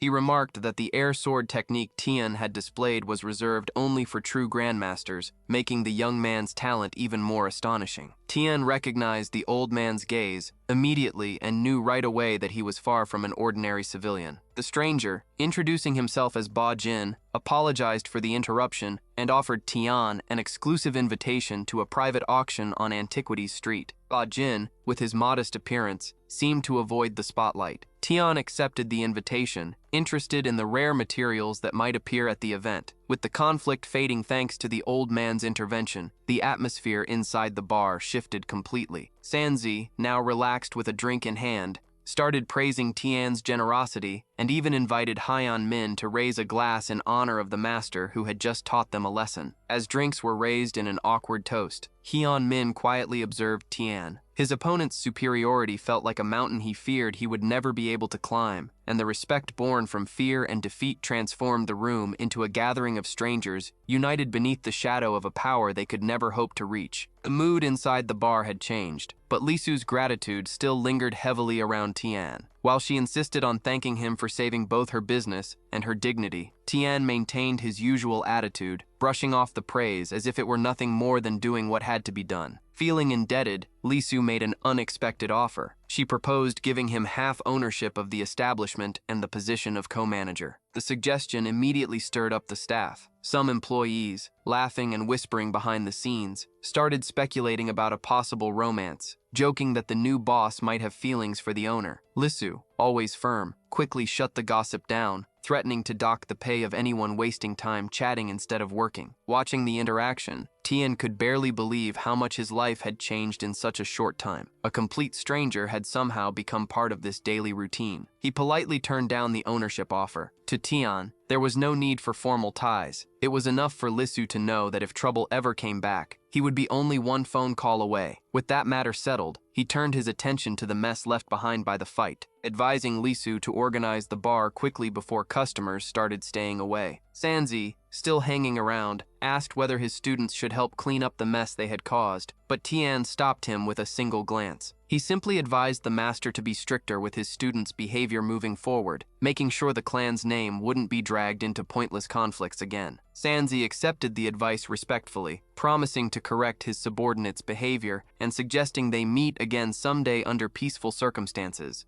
like old friends. Seeing Tian naturally helping organize the bar, Lisu became certain that hiring him had been, without question, the best decision she had ever made. The tense atmosphere inside the bar was suddenly interrupted by the arrival of Wanan and her friend, who walked in humming to themselves, simply looking for a place to relax after work. As they settled down, Wanan casually commented on the quality of the place when a familiar voice made her freeze. Hearing the sound, Yin turned and immediately confirmed his suspicion. It was Wanan, his ex-fiancée, standing right in front of him. The reunion came as a shock. While Wanan's friend, Lei, quickly thanked Yin for saving them back in the village, Wanan kept her cold and distant attitude. Yin, with his usual indifference, brushed the rescue off like it was no big deal. That only irritated Wanan even more, as she watched him with disdain, convinced he was still the same arrogant guy as always. Ignoring her friend's resentment, Lei invited Yin to attend her performance at the school festival the following day. The invitation immediately set off Shan, the other girl in the group, who exploded in frustration. She hurled insults at Yin, calling him completely useless and questioning Lei's sanity for even inviting him. The insult landed directly. Having little patience for spoiled and demanding girls, Yin returned the hostility without hesitation, making it clear that he preferred to have nothing to do with their group. Feeling deeply offended, Cheyenne stormed out, demanding her friends leave the bar immediately, while Yin stayed exactly where he was, preferring that they all become strangers again. Lei ignored the hostility and repeated the invitation, making it clear she would be waiting for him. Yin formally agreed to attend the festival. Nearby,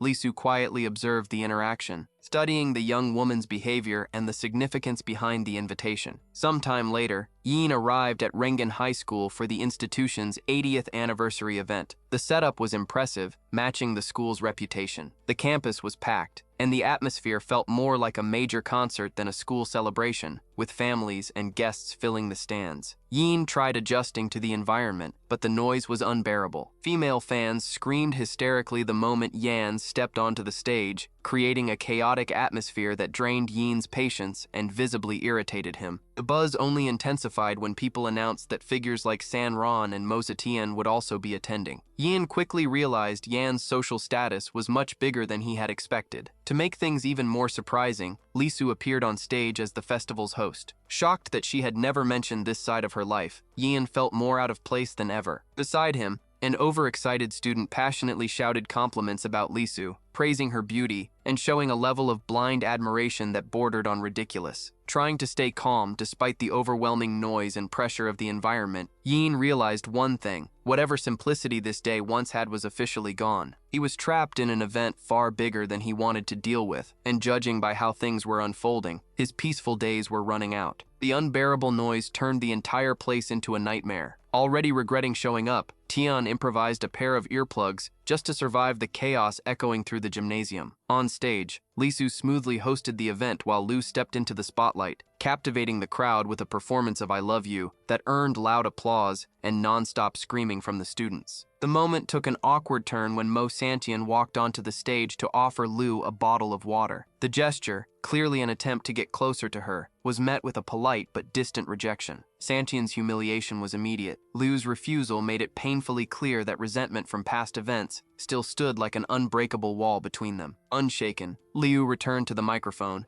and, to everyone's shock, dedicated her next song to the hero of her heart. She held nothing back, loudly declaring that she loved Yin. The entire gym fell silent for a split second before erupting into whispers and laughter. Students looked around in confusion, wondering who this mysterious Yin was, and how someone as popular as Liu could boldly confess her feelings like that. Completely isolated by the ear protection, Yin heard none of it. Assuming the performance had finally ended, he simply stood up and decided to leave. As he made his way toward the exit, Liu spotted him in the crowd, and her expression instantly changed. Completely unaware of what had just happened, Yin kept walking toward the doors, thinking only about how the festival was a massive waste of time filled with noisy teenagers, having absolutely no idea he had just become the center of attention for the entire school. The audience was left confused. Why had the guest of honor suddenly walked out during a love confession? Trying to maintain her composure on stage, Lisu thanked Lu for the performance and announced an intermission. Deep down, though, she had expected this outcome all along. She knew Lu would never succeed with Yin and quietly saw the situation as a future opportunity to carve out her own place in his life. While the event carried on, Yin was already back home, leaving behind the noise and confusion. The rest was refreshing. The next morning, he resumed his cultivation routine, sitting on the floor and focusing every fiber of his being on absorbing energy. Yin's goal was crystal clear. With the Jinan herb and the high-quality pill in his possession, he was on the verge of reaching a new level. The 10-sided purification technique demanded complete detachment. He needed to feel his body transform, transcending physical limits and merging his aura with his inner core. Sweat dripped down his face as the flow of energy finally stabilized. Throwing a punch to test his newfound strength, the pressure behind the strike confirmed his success. His power was climbing back to impressive levels. The progress was undeniable, but distractions were not an option. Yuliner still needed him. Her treatment had been interrupted by the lack of supplies, and time was one luxury she simply could not afford. Yin immediately headed to Yuliner's residence. Upon arriving, he was stopped at the entrance by a man who recognized him and promptly explained that Yuliner had left specific instructions to ensure he was allowed inside without delay. The urgency of the situation was obvious, and curing Yuliner had now become his absolute priority. The family estate radiated rare luxury, carrying an aura of unimaginable wealth, but also the heavy trace of the poison tormenting Yuliner. Once inside, Tian was approached by one of the servants, who looked skeptical that someone so young could possibly be the specialist Yuliner had been waiting for. As they climbed the stairs,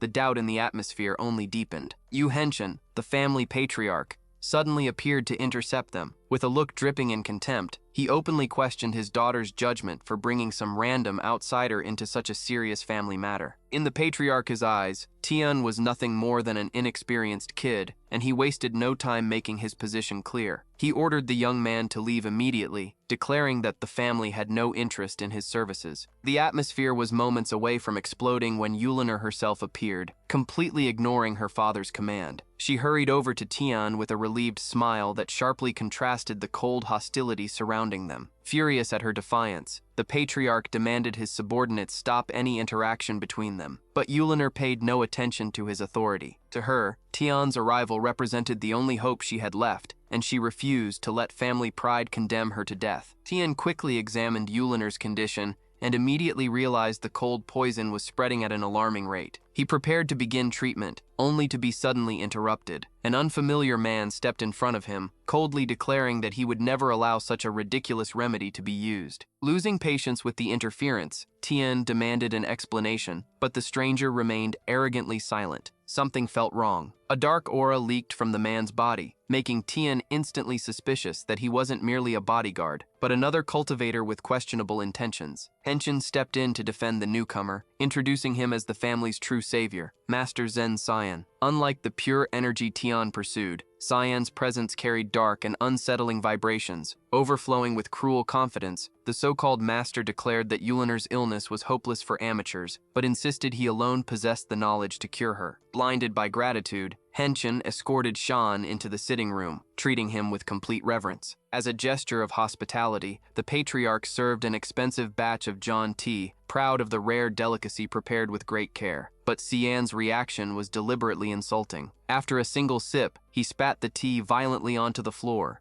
calling it an undrinkable abomination. The contempt in his tone instantly froze the atmosphere throughout the mansion. Trying to preserve diplomacy, Henshin brushed aside the insult and urged Shan to proceed with Yuliner's treatment. Fen Zan, radiating overwhelming confidence, casually assured everyone that removing the icy poison would be effortless. But the chill creeping down Yuliner's spine had nothing to do with the illness. The predatory hunger in Fen Zan's eyes made her sick to her stomach. Watching in silence, Tian was deeply unconvinced. He knew the poison was far too complex for some convenient solution. Something about this so-called master felt rotten. When Tian attempted to question the legitimacy of the treatment, he was immediately cut off. Yuliner defended him, insisting he was her honored guest, but Fen Zan dismissed all interruptions, arrogantly claiming his time was too valuable for pointless discussions. Under Henshin's anxious stare, the fraud ordered Yuliner to close her eyes and began a sinister ritual. What followed was horrifying. Yuliner, who was supposedly receiving treatment, suddenly opened her eyes as violent spasms ripped through her body. Anyone with even basic common sense could see this was no healing process. Watching every detail carefully, Tian immediately uncovered the truth. Fen Zan wasn't purifying the poison. He was manipulating the girl's energy for something far darker. Panic exploded through the room when Yuliner suddenly froze, losing all signs of movement. Henshin, finally snapping out of his blind hope, turned to question the master, but Fen Zan completely ignored him. With his eyes locked onto his victim, he continued chanting a twisted spell, coldly ordering Yuliner to ascend, as though she were nothing more than a puppet in his hands. The technique was unmistakable, a soul seal, a forbidden and cruel method used to enslave another person's will. Yuliner remained motionless, her eyes empty, as if her consciousness had been locked away inside a void. Yu Henshin's fury exploded, ordering his guards to seize the fraud immediately. But Fen Zan only laughed in contempt, treating the armed men like flies too insignificant to touch him. Just as the situation seemed destined to spiral into slaughter, Tian stepped in, moving with a speed no one present could follow. He positioned himself behind Henshin, radiating a terrifying aura that silenced the room instantly. In an icy tone, Tian questioned whether the so-called guest truly intended to leave without facing the consequences of his disgusting actions. Fen Zan mocked Tian openly, sneering and calling him a filthy dwarf cultivator, while ridiculing his supposed lack of skill. Tian barely reacted. As far as he was concerned, the villain's fate had already been sealed. But before the fatal strike could land, the family's elder patriarch, Yuliner's grandfather, finally stepped out from the shadows. With a trembling yet authoritative voice, the elder asked Tian to stand down. Though grateful for Tian's willingness to protect them, the old man feared for the honor of the household. He knew that if word spread that their bloodline had needed an outsider to solve a family crisis, their reputation would be torn apart by the other powerful families. Even with ruin staring them in the face, the pride of the clan remained a wall preventing Tian from ending the fight right then and there. Tian watched the elder with skepticism. To him,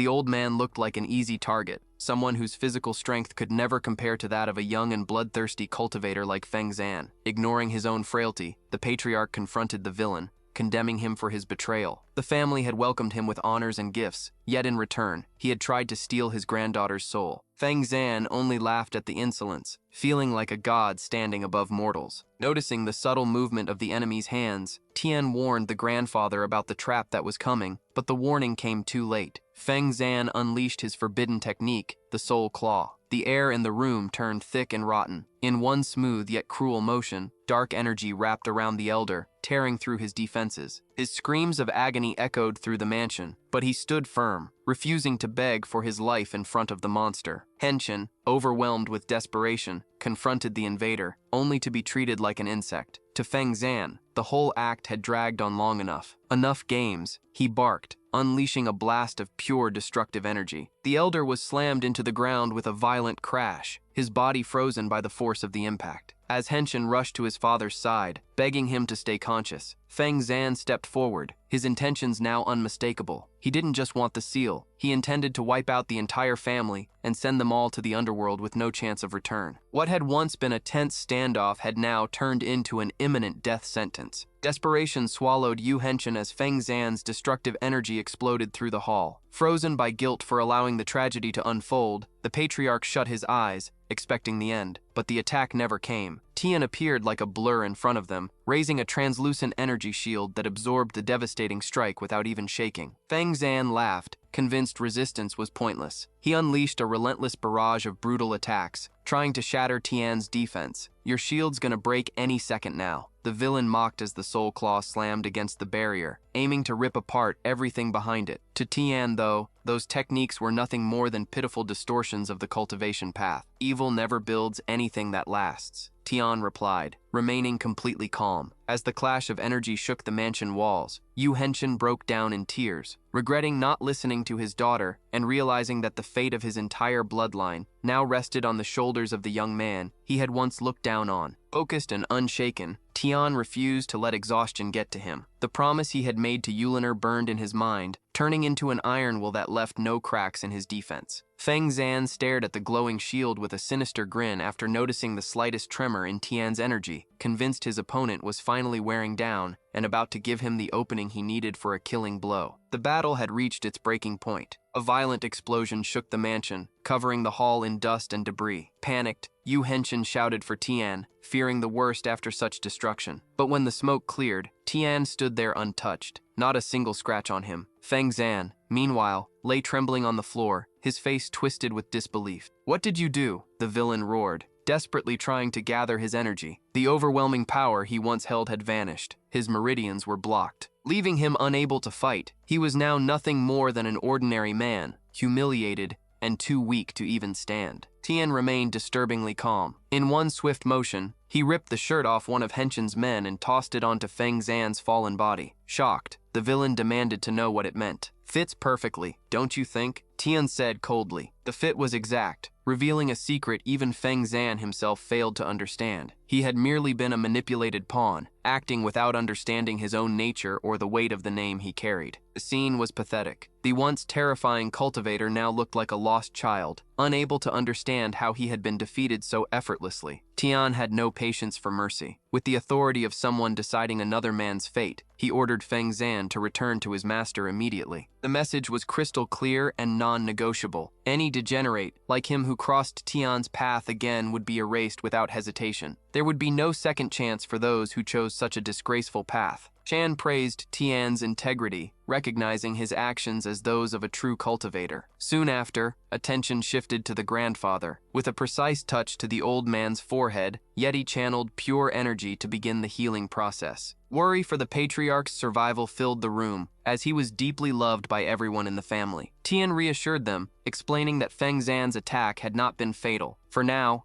absolute silence and complete rest were essential, far away from stress or conflict. The effect was immediate, and the elder slowly began to regain consciousness, mumbling his first words. Relieved, Yugen-chan confirmed his father's recovery, still struggling to believe Tian had been the one to save him. The old patriarch expressed deep gratitude, promising to repay the kindness, but quickly shifted focus to the next urgent matter, saving Liner. Tian stopped the man from getting worked up, insisting he stay still and conserve his strength, reminding everyone that healing his granddaughter had been the true purpose of his visit all along. The technical analysis of Euler's condition was serious. Her life force and the cold poison had fused together, making the extraction an extremely delicate task. Without hesitation, Yugen-chan placed all of his resources at Tian's disposal, ordering his staff to provide whatever was necessary. Tian's request was precise: 4 flaming bowls surrounding 4 jars of water. Thanks to Yugen-chan's efficient team, the setup was assembled within moments. The room was cleared, allowing only Yulin's closest relatives to remain. In one decisive motion, Tian placed a jinin pill directly into the young woman's mouth, betting on the rare medicine's power to reverse her condition. Euler's state worsened before it improved. Her body reacted violently with cold sweats and unbearable pain as the dark energy planted by the villain Sensen was forced to move. Tian, however, remained calm. He knew this was the exact moment to act. Standing firm, Tian began the ritual. As he chanted the incantation, Liner's body rose into the air, lifted by an invisible force. The master channeled the elements fire, water, earth, wind, mountains, and thunder, working together to drive out the plague consuming the girl. The evil energy was slowly drained away, dissolving until it was trapped inside the strategically placed jars. The success was undeniable. Liner's aura had finally been cleansed. The moment the process ended, and the young woman regained consciousness, relief swept through the room. The family stared at Tian in complete disbelief, seeing him as nothing short of a savior. Still confused, Liner struggled to process everything that had happened while attendants surrounded her, confirming that the freezing poison that had tormented her since birth had finally lost its grip. Overwhelmed with emotion, Yugen-chan couldn't stop thanking him. The family patriarch repeated that not only had his granddaughter escaped a death sentence, but the entire family had also been freed from the grasp of the scoundrel Finon. As a gesture of eternal loyalty, the grandfather ordered the deeds to the Flammapale mansion to be brought out, offering Tian control of the estate as proof of his endless gratitude. Tian initially refused any material reward, staying true to someone who acted by his own principles, but the family had already made up their minds. From that day forward, he would have the clan's unconditional support in any cause. The offer was officially placed on the table. The mansion now belonged to Tian. In a bold move, Yulin suggested that she herself should be the real gift, dismissing the value of the property compared to what the master had done for them. Her grandfather shut the idea down immediately. Sternly, he declared that Yeti's status was that of a dragon, placing him far above his granddaughter's standing and making any union between them completely unsuitable. Remaining composed, Tian accepted the mansion while the tension between grandfather and granddaughter grew heavier. Frustrated by her grandfather's control, Yulin insisted that he should at least allow Tian to move into All-Liner Village. Her reasoning was practical. The property's rich concentration of aura would provide the perfect environment for the master's growth. The decision was finalized. In front of the entire clan, it was announced that the village would now answer exclusively to Yeti. Tian wasted no time and immediately gathered the workers to establish new rules. His instructions were simple and direct. Maintenance would be minimal, limited to weekly cleanings, while the rest of the staff would be free to continue serving the former owners if they wished. Yulin tried to argue, claiming the work system wasn't efficient and that the staff were paid to keep the estate fully operational. Tian, however, remained firm. He stated that his priority was peace and isolation, advising the young woman to return home and focus on recovering. The quiet indifference hidden behind his advice stung Yulin deeply, leaving her wondering why none of her efforts to please him were ever acknowledged. That night, the silence finally allowed Tian to retreat into meditation. Under the glow of the full moon, the timing was perfect to absorb aura at its peak. He knew his battle against Finan had left scars behind. The foundation of his mineral cultivation had weakened and needed immediate repairs to prevent a total collapse of his power reserves. With renewed energy after meditating, Tian reviewed the fundamentals: counterattack, protection, and synthesis. Those pillars were non-negotiable. During the previous battle, he had felt progress, but now, as he tried to solidify the breakthrough, everything fell apart. When he focused the core for the final stage, the object didn't just resist. It was completely burned to ashes by the overwhelming energy he himself had poured into it. his synthesis plan turned into dust. Frustrated and fully aware of his mistake, he watched what should have been a glorious moment turn into a humiliating failure. The tension was interrupted by a message on his phone. The subject was simple. Where could he find rare gems? The next day, curiosity gathered the group around Brother W, who proudly displayed a bracelet covered in precious gemstones. Excitement filled the air, though W downplayed the item's value. The others, however, quickly recognized it as a priceless relic from the Chanlon era. The conversation shifted into romance when W mentioned his plan to use the jewelry for a marriage proposal. The reaction was cold. Someone in the group pointed out that such a gift was, honestly, underwhelming for an occasion of that scale. At the same time, Gemma Lisu, the target of his attention, burned with frustration. Her top priority was cutting ties with the Lee family, refusing to become a pawn in arranged marriages decided by others. W ignored her rejection, insisting the marriage was inevitable and treating her resistance like an unimportant inconvenience. The auction was about to begin, and tension filled the air. Lisu suspected Old Man Kong had granted Yeti some kind of special privilege, and she wondered whether he would actually show up. Meanwhile, Yeti and Yulin sped down the road toward the auction house, hoping to find rare treasures capable of replacing the core he had lost. Aware of the information Kang had shared, Yulin warned Tian that the official catalog didn't list the specific minerals he was looking for, but assured him she would still help him search the place anyway. As they crossed the entrance, they were intercepted by W and a man named Ino. The tone was overly polite, but Lisu, watching closely, couldn't hide her satisfaction at having won the bet. She had known he would show up. Still, Yulin's presence beside Tian clearly bothered them. Tian stayed on guard, suspicious of the motives behind the encounter, since Lisu's family rarely cared about ordinary auctions. When questioned, Tian stuck to his strategy, claiming he was there only because of the promise of a mineral with immeasurable value. The tension between the women was impossible to ignore. Yulin shot hostile glances at Lisu, irritated by the invasive way she kept studying Tian. Refusing to let the situation escalate, Yulin pulled Tian away, reminding him that they already had access to the item list and that it was time to take their seats. Tian ended the polite exchange with Lisu in a formal way, promising they could talk only after the hammer came down. Lisu burned with contempt. In her eyes, the gap between her status and Yulin's was massive. The girl was nothing more than a spoiled patriarch's shadow. Yet the mysterious young man standing beside her was an enigma she couldn't ignore. Annoyed, she ordered her servant to immediately investigate Tian's identity and why he was under that family's protection. The chatter inside the hall stopped when the host stepped onto the stage. After apologizing for the delay, he gave the green light. The auction had officially begun. The first item, a bronze horse sculpture from the Mini Dynasty, opened at 10 million. The bidding war escalated quickly, jumping from 11 to 18 million within minutes. Tian watched with disdain. To him, it was nothing more than an expensive decoration, a waste of money for anyone focused on strategic resources. The hammer finally came down, sealing the sale, and the lesson was clear. Prices here were outrageous, and he would need to be extremely precise to avoid draining his budget before reaching what actually mattered. The atmosphere shifted when the next lot was revealed. The presenter brought forward a set of minerals with a rare historical lineage, emphasizing that the stones had remained inseparable since extraction. The opening price was announced, but before the crowd could even react, Tian stood up. With a steady voice,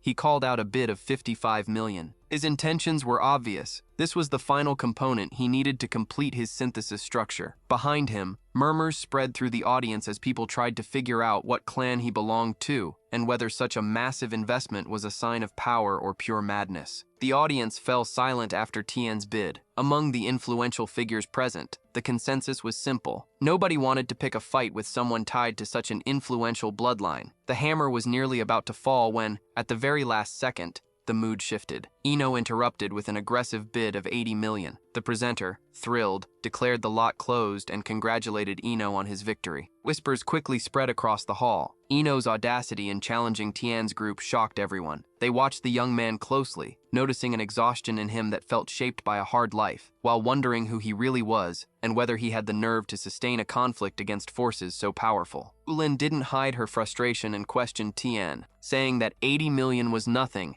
and that he should have simply asked for the money to secure the purchase. Tian, however, stood firm. His struggle to find minerals of that quality was real, but his pride was an unbreakable wall. He would never accept resources from Yulin's family to fund his ambitions. Meanwhile, Ino's arrogance reached its peak. He bragged about his victory, looking down on Tian as nothing more than a loser. In the middle of celebrating, he demanded that Lisu repay him for all the expensive gifts he had given her. Exhausted and visibly unwell, Lisu responded coldly and directly. No matter how much money he spent, she would never marry him. Ino's persistence clashed head-on with Lisu's absolute disgust. Ino boiled with rage, unable to accept Lisu's boldness. The only reason he tolerated her was the family name she carried. Otherwise, she would have meant nothing to him. His resentment turned into strategy once he learned Tian was a nobody, with no noble bloodline or family fortune. The mystery of how someone with no resources had managed to attend such an auction deeply irritated him, pushing him to order his men to bring Tian in for a private conversation. When the message reached him, Tian didn't hesitate. He assumed Ino wanted to negotiate the sale of the minerals, an opportunity he had no intention of missing. The moment he stepped into the private room, Ino dropped the act with obvious mockery. He asked Tian whether he felt like a failure for being outbid and taunted him, questioning whether he truly believed Yulin's family influence would be enough to shield him from his own insignificance. Ino pushed even further, demanding that Tian stay away from Lisu, claiming she already belonged to him by right and that his love was a barrier nobody could cross. Tian found the whole thing pathetic. Ino trying to control Lisu like some kind of possession sounded completely ridiculous. Uninterested in wasting time on that nonsense, he simply turned around to leave. Feeling control slipping away, W tried to intimidate him by revealing that the minerals were worth, at most, $60 million,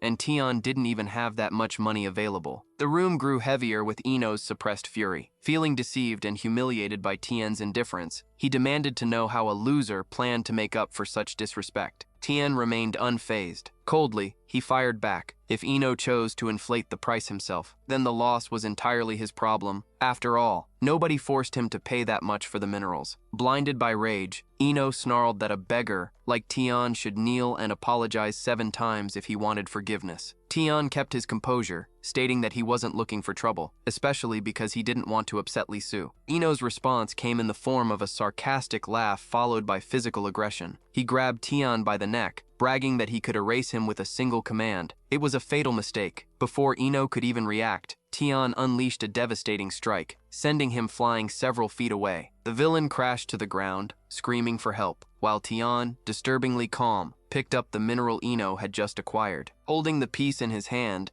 Tian offered an end to the conflict. Without hesitation, he crushed the valuable mineral into fine powder in the palm of his hand. Ino stood frozen, pale with terror, watching his treasure turn to dust as a horrifying realization crossed his mind. If Tian could reduce something like that to powder, what would he do to a human body? Tian simply gave him a cold warning. Ino got lucky this time, but if his snake tongue kept running, his fate would end up just like the minerals. Tian walked out of the room and found Yulin and Lisu waiting outside, both confused about the source of the commotion. Meanwhile, behind the scenes, Mr. Dawn demanded answers about the minerals he had reserved for Tian. The moment he learned that Ino had interfered and purchased the lot, Dawn was left stunned. He couldn't understand how someone insignificant had managed to outbid Tian, nor what had stopped the master from claiming what he needed for his own purposes. Mr. Dawn was furious. He cornered his subordinate, demanding to know why on earth he had allowed Ino to interfere in a deal that was supposed to belong to Tian. That man's incompetence had just blown apart carefully crafted plans, and sensing the danger, the employee wasted no time disappearing from sight. Outside, Yulin found Tian and, visibly anxious, immediately started questioning him about the disturbance. Tian, completely indifferent, shrugged it off and summed up the whole situation as a simple lesson in manners given to Ino. He told Yulin to stay out of it, but ignoring the request, she shot an icy stare in Ino's direction. She knew his audacity in challenging Tian had sealed his family's fate.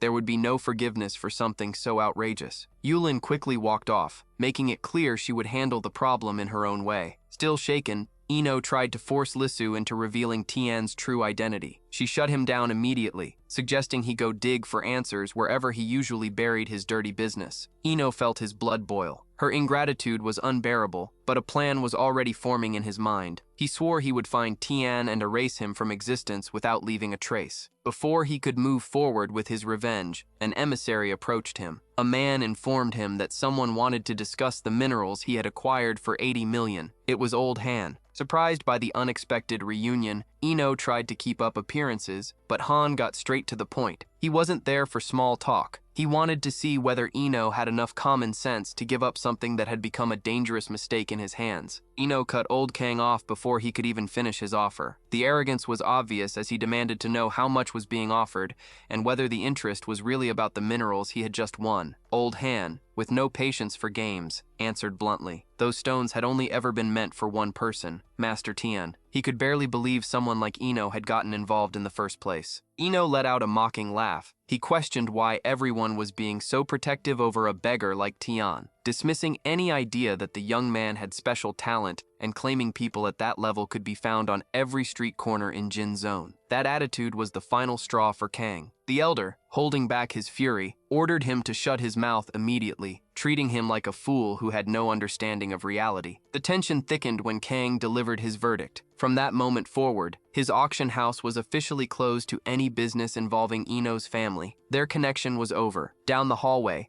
Mr. Dawn, who had been searching for Kang, overheard Ino's reckless ranting as he continued insulting the elder and treating Tian like nothing more than a worthless insect. Feeling untouchable, Ino let all his contempt spill out right there, unaware that Mr. Dawn was already standing directly behind him, absorbing every filthy word. The punishment came instantly. Before Ino could even process Dawn's presence, a sharp crack echoed through the hallway, a violent, perfectly placed slap straight across his face. Ino stumbled back, frozen in shock and pain, while Dawn, eyes burning with fury, unleashed his anger on the young man, who for the first time that night tasted the bitterness of his own arrogance. Locking his eyes on Ino, Mr. Dawn demanded to know who he thought he was to spit out so many insults toward Master Tian. Now collapsed on the floor, Ino desperately tried to apologize, claiming he had no idea how important the bond between them was. The response came in the form of Dawn's iron grip as he lifted Ino by the neck with brutal force. The warning was crystal clear. Any future disrespect toward Tian's name would guarantee Ino a life of pure suffering. Terrified,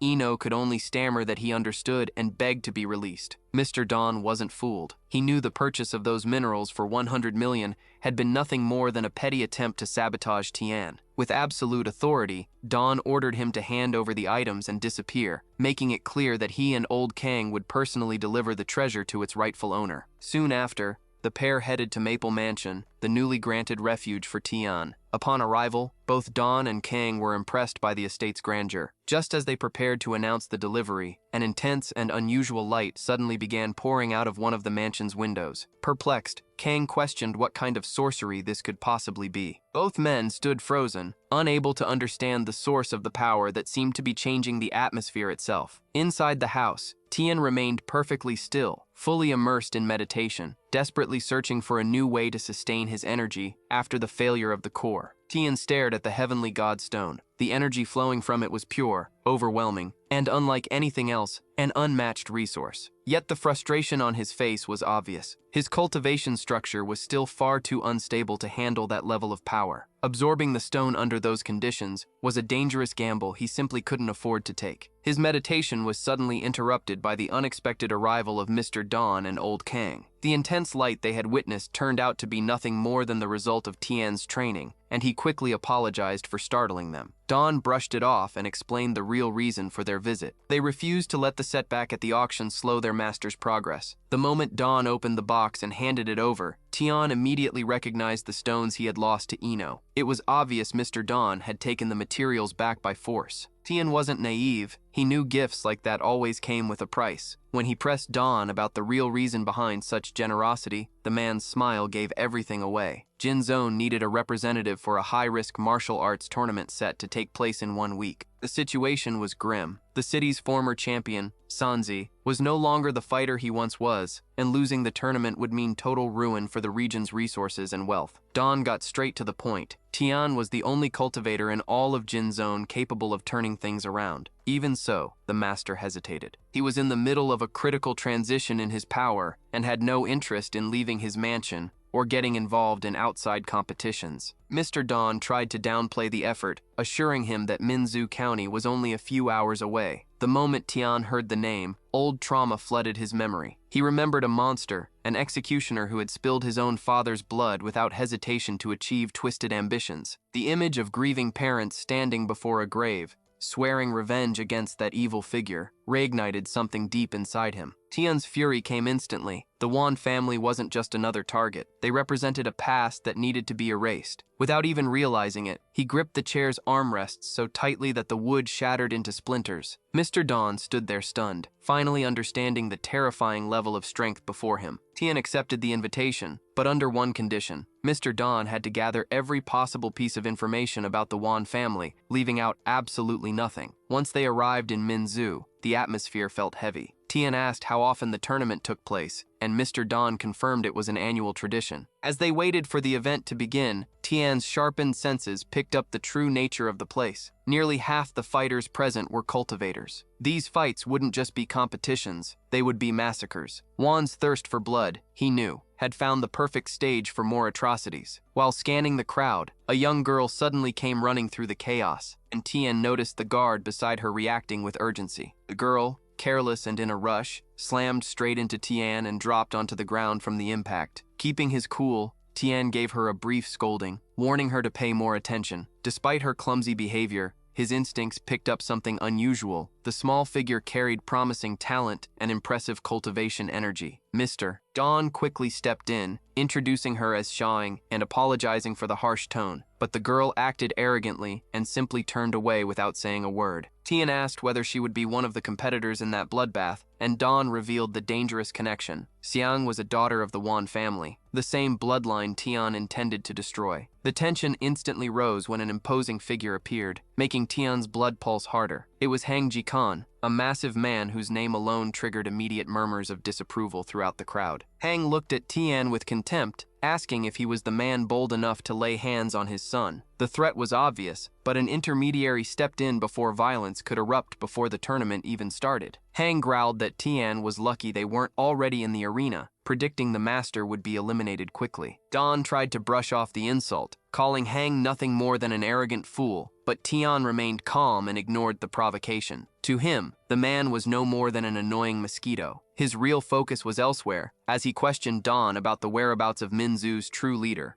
Huan, who had yet to make an appearance. The mention of the blue group immediately triggered alarms in Tian's mind. His connection to Fen Xian, that scammer he knew all too well, confirmed his suspicions. The group wasn't just an organization, it was a nest of snakes. While they talked, the sudden commotion among the female spectators signaled the start of the first fight, Junon versus Manu's representative. Tian decided to observe carefully. He needed to assess the real level of those cultivators before stepping into the arena himself. Mr. Dawn tried to warn him about how deadly those matches truly were, but panic had already begun spreading through the locals. Manu's representative stepped into the center, radiating an intimidating aura. Sun Jufen, an experienced fighter, immediately recognized his opponent as dangerous, but his confidence vanished within seconds. With nothing more than a snap of his fingers, Manu's fighter released crushing pressure. Sun dropped to his knees in agony while his opponent coldly pronounced his death sentence. Tian studied the technique carefully. There was no doubt about it. The fighting style was identical to Feng Zan's. The blue group had infiltrated the event, operating from the shadows in direct conspiracy with the Wan family. Dawn, shocked, could barely process the seriousness of the revelation. Meanwhile, inside the arena, Wan's arrogance reached its peak. He strutted around like an untouchable god, convinced no one there would dare challenge his authority, until a voice suddenly interrupted the display, demanding a real fight. The challenge was accepted. Wearing a mocking grin, Wan dismissed the previous opponent with a wave of his hand, eager to settle the matter quickly. Tian stepped into the center of the arena and introduced himself directly. The name was Yi Tian, and he wasn't there for sport. he was there for answers. Tian's name seemed to trigger something familiar in Wan's mind. He confirmed that Zhang had already mentioned the young man, but when questioned about the Blue Group's true intentions and the Wan family's dark fate, his expression hardened. He played dumb, shutting himself behind a cold denial. That was when the atmosphere shifted. A freezing black smoke began leaking from Wan's body, carrying the weight of countless lives sacrificed in twisted rituals. Gathering all that corrupted energy, he formed a massive sphere of darkness and launched it toward Tian, promising him a quick death. Tian didn't retreat. Instead, he raised a shield of pure energy that cracked under the impact but held firm. Wan burst into laughter, thrilled by the long-awaited chance for a real confrontation. Tian, defending himself flawlessly, continued demanding the truth behind the Blue Group's conspiracy. Wan's response came in an even more merciless form. Channeling his deadly technique, the air around him condensed into dozens of razor-sharp blades, ready to tear apart anything standing in their path. The black swords, forged from dark energy, shot toward Tian like a storm of fatal blades. Wan's contempt was absolute, but Tian's patience had finally run out. With a furious roar, the master abandoned his defensive stance and unleashed his own power, shattering every one of Wan's blades through the force of his aura alone. The audience, silent until then, held their breath as the villain's ultimate technique crumbled into useless fragments. Shaken and struggling to process his failure, Wan staggered back while threatening Tian with the power of his allies, mentioning the Tan family and Shan Nao. The name hit Tian like a shockwave. Learning that Tang Shu had ties to that group completely shifted the weight of the battle. Wan didn't wait for Tian's reaction. Fueled by hatred, he lunged forward at full speed, convinced he had cornered his prey for a finishing strike. The collision between them triggered an explosion that swallowed the arena in dust and debris. Mr. Dawn rushed forward in panic, fearing the worst and believing the master had died in the blast. But as the smoke slowly cleared, the truth became obvious. Tian stood perfectly unharmed at the center of the destruction, while Wan lay crushed beneath the pressure of the master's heel. The pressure was merciless. Tian wasn't looking for victory alone, he wanted answers. With his foot pressed firmly against Wan's chest, he demanded the location of the conspiracy's meeting point. Broken and too weak to resist, Wan finally cracked. He confessed that the alliance between the Ao family and the Blue Group would be finalized at the Imperial Hotel nearby. A cold, calculated smile spread across Tian's face. The moment he had waited for had finally arrived. The hunt was only beginning. Tian delivered the finishing blow, silencing Wan for good before walking away from the arena. Mr. Dawn watched in complete shock. The ease with which the master had annihilated someone of Wan's caliber felt unreal. Without wasting time celebrating, Tian interrupted the stunned Dawn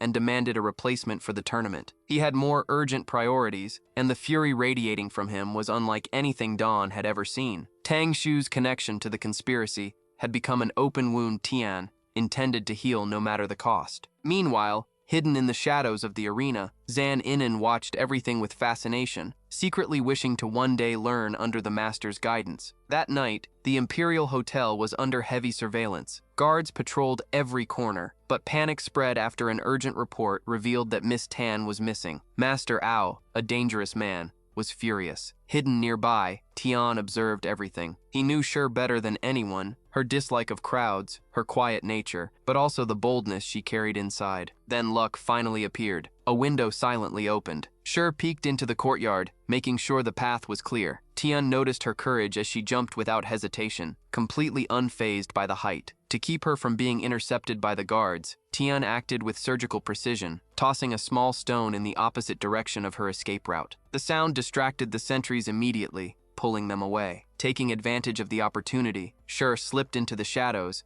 convinced her escape plan was working perfectly, completely unaware she was being watched. Sher moved carefully through the darkness when one careless misstep caused branches beneath a bush to snap like thunder. She froze instantly, her heart pounding against her ribs, convinced the patrol would surround her at any moment. Before fear could fully take over, a figure suddenly appeared out of nowhere. It was Tian. She recognized him immediately, but the shock made her react with a mix of panic and pleading. She begged him to stay quiet, trying to negotiate his silence, while fearing any sudden movement. Tian, keeping his calm and calculated composure, understood that this wasn't the moment to reveal his true intentions. From the other side of the wall, guards' voices echoed. They had heard the noise and ordered a search. Desperate, Sher didn't waste time asking questions. She grabbed Tian's hand tightly and pulled him into the darkness, running toward the exit. As they sprinted across the grounds, A strange sense of familiarity washed over her, as though this contact wasn't happening for the first time. For Tian, however, the feeling was overwhelming relief. At last, he had the chance to protect her. After an exhausting run, they finally got far enough away to lose their pursuers. Hidden beneath the safety of a dark corner, they stopped to catch their breath. Now safe, the girl finally introduced herself. Tang Shu. She thanked him enthusiastically for his silent loyalty. Tian held her hand firmly, introducing himself in return and sealing, in his mind, the closing of a cycle that had lasted an entire lifetime. Tian responded politely, genuinely enjoying the growing connection between them. Before long,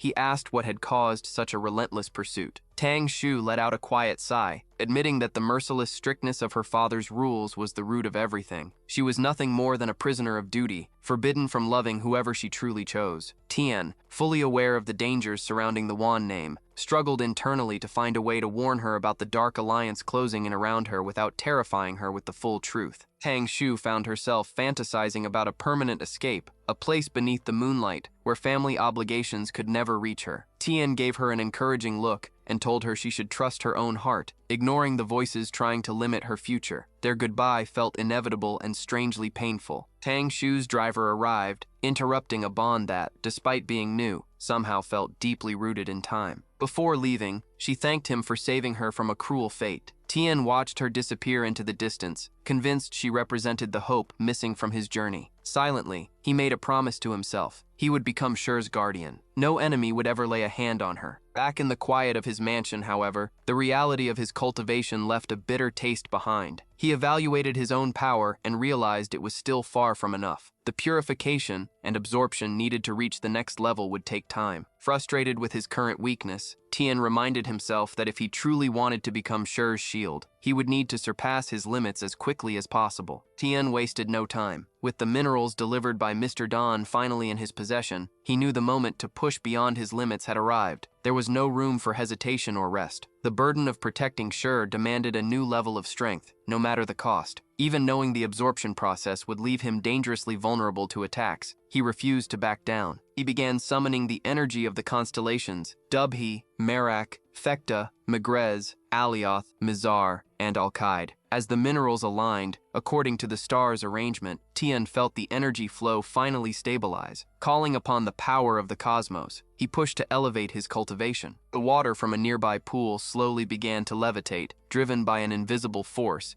and converging toward the center where the master meditated. The environment around him vibrated beneath an overwhelming pressure. When Tian finally opened his eyes, droplets of water floated around him, suspended by the sheer intensity of his aura. His spiritual transition had begun. He felt his senses expanding far beyond the physical realm. His awareness now stretched across life itself, from the flutter of a bird's wings to the tiny movements of insects nearby. Yet amid this deeper connection, something felt wrong. There was an unfamiliar presence, a flaw in nature's harmony. Tian locked his gaze onto a nearby tree. In a cold voice, he ordered the intruder to reveal themselves. The result came instantly. A figure tumbled out of the branches and crashed to the ground with a dull thud. It was Xiang. Still dazed and rubbing her head in pain, the young woman tried coming up with a pathetic excuse while Tian, eyes icy cold, tried to understand what exactly she had been spying on for so long. Tian stepped closer to Siang, who was still sitting on the ground, and questioned why she was there with a stern expression. Trying to recover her dignity, after the embarrassing fall, she called him an idiot but allowed him to check whether she had suffered any serious injuries. She brushed off the accident as no big deal,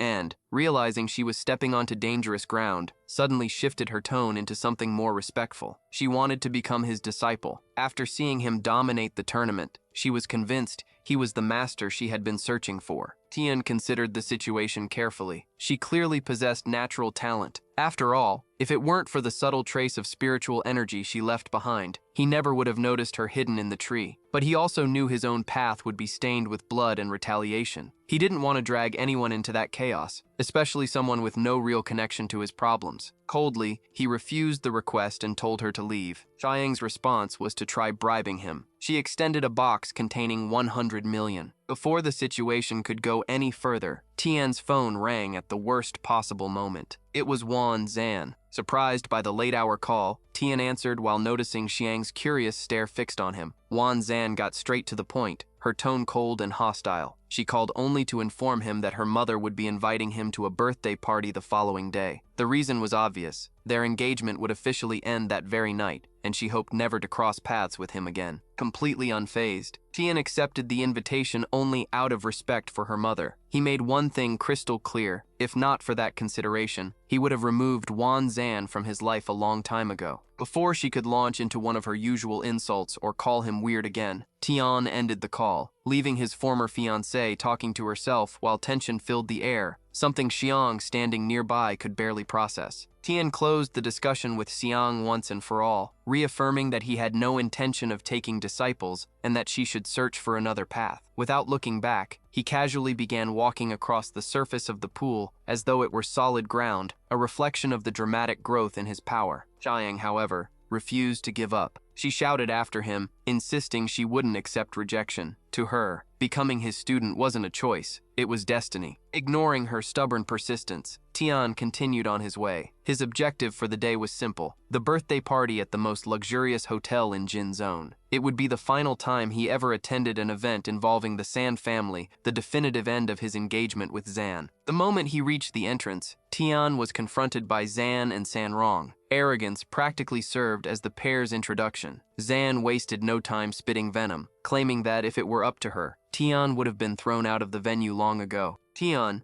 maintaining a sharp indifference, simply replied that he couldn't care less about what she thought. His boldness made Zan boil with anger as she demanded he remember his place. Eager to act superior, Sanrong stepped in with empty threats, promising he would personally deal with Tian himself. Ignoring the two of them, Tian walked into the main hall. The atmosphere shifted the moment Wan Min and his wife, Mrs. Wan, noticed him. Unlike their daughter, Mrs. Wan had always treated Tian with genuine warmth. She welcomed him with open arms, asking to look him over while showing the kind of concern only a mother would. Returning the kindness with the respect of someone aware of her fragile health, Tian handed her a talisman. In a quiet voice, he explained that the object would protect her from illness. Mrs. Wan touched the gift gratefully, promising she would carry it with her at all times like a precious charm. As she smiled, Tian felt a brief sense of relief. At the very least, for her, his efforts would provide a level of vitality ordinary medicine could never offer. The once festive atmosphere turned hostile in seconds. While Mrs. Wan admired the talisman,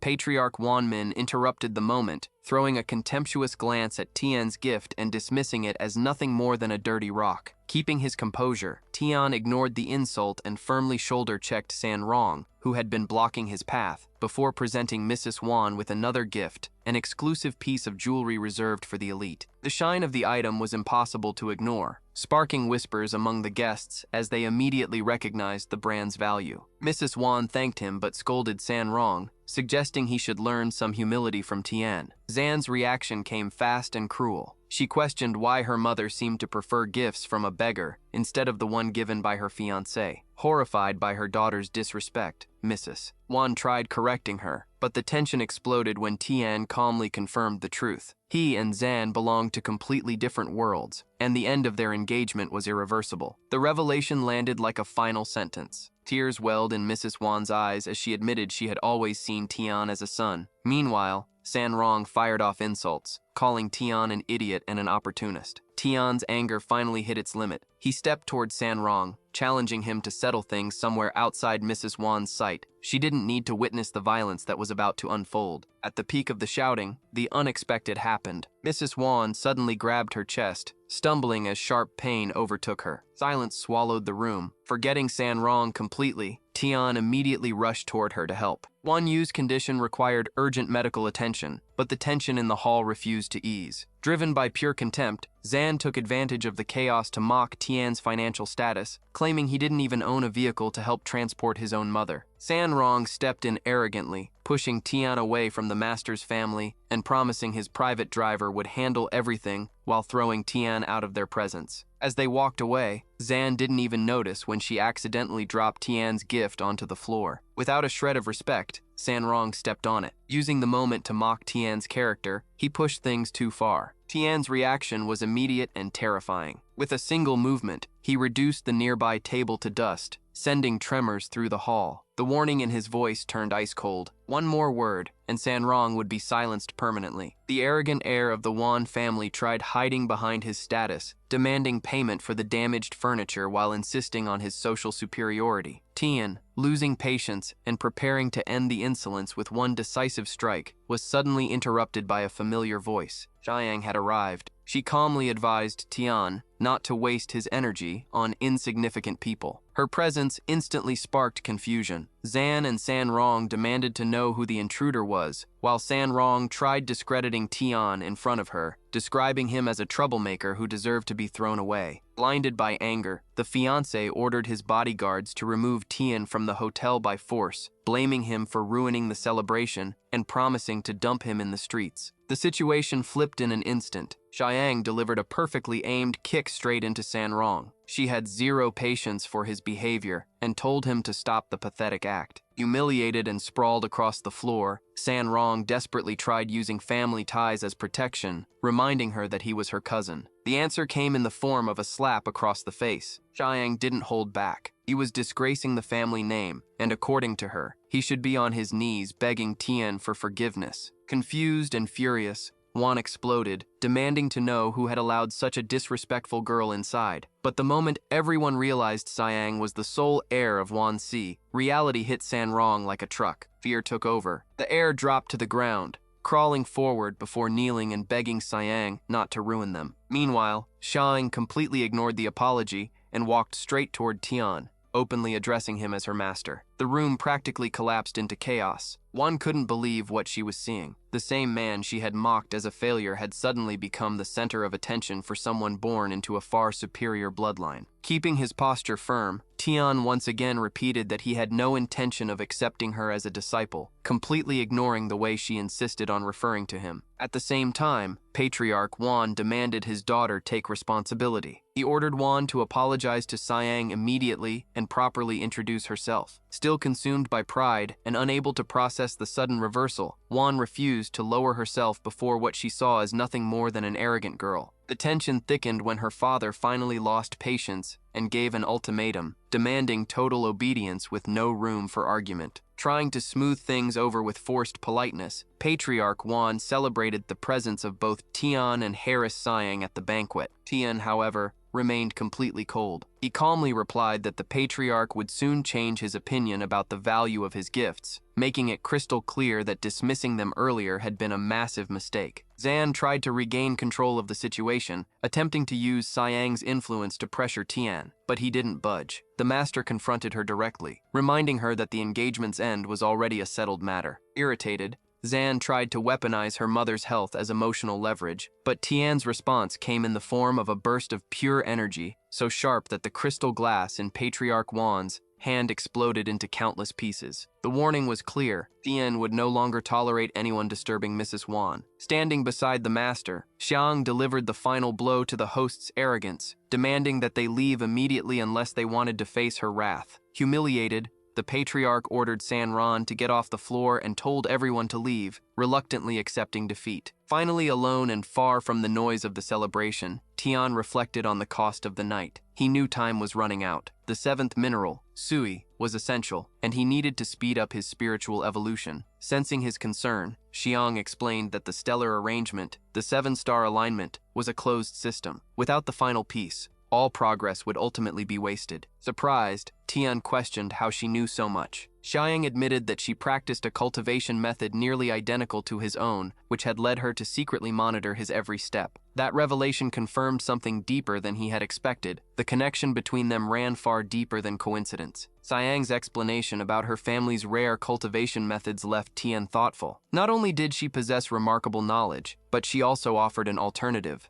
She would help him find a replacement for the missing mineral if he finally accepted the role of her master. It was an appealing offer. Still, Tian remained cautious. Distrust had always been his greatest ally. He questioned how easily she made the proposal and whether betrayal from someone who had been a stranger only days ago was a risk he could truly ignore. Understanding she needed solid proof, Xiang wasted no time. She pulled out a unique fragment from her belongings, Stupendumy's shell. Tian recognized the rarity instantly. Those ancient creatures, known for feeding on jade, accumulated pure chi energy and traces of bronze within their shells over centuries. It was the perfect catalyst, a powerful substitute capable of replacing the missing mineral with room to spare. The spark in Tian's eyes made it obvious. The wall of distrust had finally begun to crack. That fragment was the missing key to his advancement. Noticing the shift in his expression, Xiang immediately offered to help him hunt the creature, already planning how they could work together. Tian, however, remained firm in his decision to go alone. He refused to expose her to the dangers ahead. The burden of the path he had chosen was something he still preferred carrying on his own shoulders. Tian once again refused to accept Xiang as his disciple, keeping the necessary distance to ensure her safety. Their conversation was abruptly interrupted by the arrival of a young man who approached them, warning about the dangers of women wandering outside unprotected at night. It was San Min, a distant relative of the clan. His weak aura suggested he was little more than a collateral family member with no real importance. As direct as ever, Xiang ignored his politeness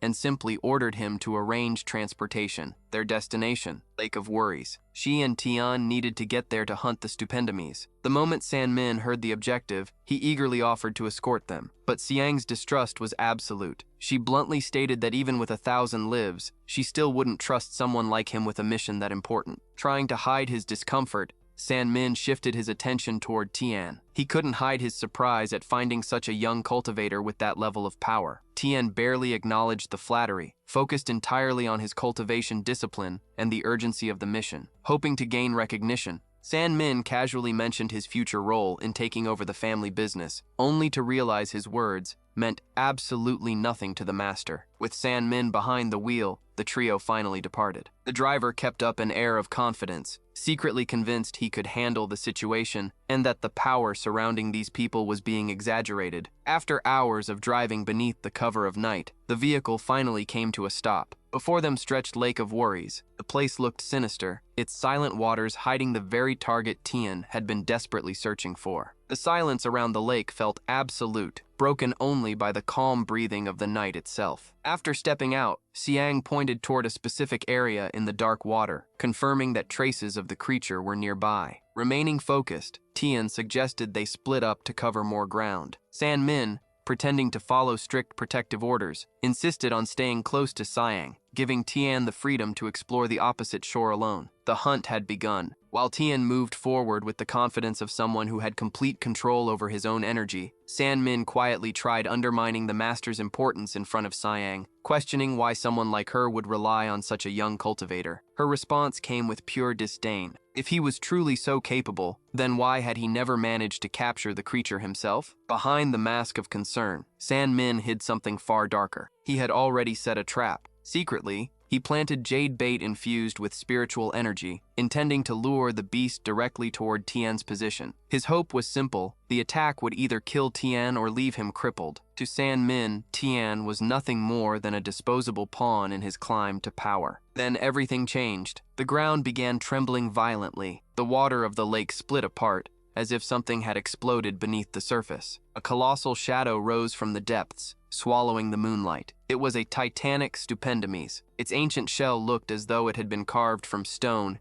age, and mystery itself. The moment the beast launched from the lake toward the shore, Tian reacted on instinct, stepping directly into its path and shouting for Xiang to stay back. The hunt had just turned into a fight for survival. The danger was imminent. The colossal turtle, a brute force stupendomies, lunged toward the group with overwhelming power. Xiang dodged with sharp agility, ordering Tian to take the front line. As the beast continued its relentless assault, San Min tried to fabricate a plan, suggesting that he and Xiang should flank the monster. For a brief moment, the creature's massive tail slammed into the ground with devastating force. Had it connected with Tian, the impact would have been fatal. San Min, pretending courage, rushed toward Tian. With a carefully disguised tone, he claimed Xiang was holding the beast alone and needed immediate assistance. Without hesitation, Tian believed him and moved toward the indicated location. In the chaos of the moment, Sanmin seized the opportunity, slipping a jade sphere infused with hostile energy into the master's pocket, a trigger meant to draw the creature's full rage toward Tian. When Tian arrived, he found Xiang struggling to restrain the beast with tremendous effort. He acknowledged the creature's endurance, recognizing it as a pure-blood water elemental. Sanmin, maintaining his mask of an ally, convinced Xiang to retreat slightly, claiming that he and Tian would finish the containment. Xiang released her pressure, signaling a coordinated strike. The moment her guard dropped, the jade sphere inside Tian's pocket reacted. It emitted a violent pulse of energy that the beast instantly interpreted as a direct provocation. The Stupendomes broke free from Sanmin's grip with a deafening roar, unleashing a shockwave of elemental force that destabilized the terrain. Chaos erupted, and Sanmin's plan seemed to be heading exactly toward the disaster he intended. The beast had entered a berserk state, charging at Tian like a moving mountain. While the master narrowly evaded its attacks, Sanmin stood back, watching the carnage with a twisted smile. Frustrated by the creature's unnatural aggression, Tian tried to read its movements, but the battlefield had become pure chaos. Sanmin then helped by launching fire projectiles toward the turtle, but his aim was suspicious. The attacks flew dangerously close to Tian, as if the true target was the master himself. The Stupendomes responded by unleashing lethal lightning strikes. Tian instinctively jumped behind its massive shell, seeking cover, but quickly realized it was a fatal mistake. Before he could react, the creature's colossal tail struck him like a battering ram. The impact was devastating. Tian was hurled into a tree, the air forced violently from his lungs. As he fell,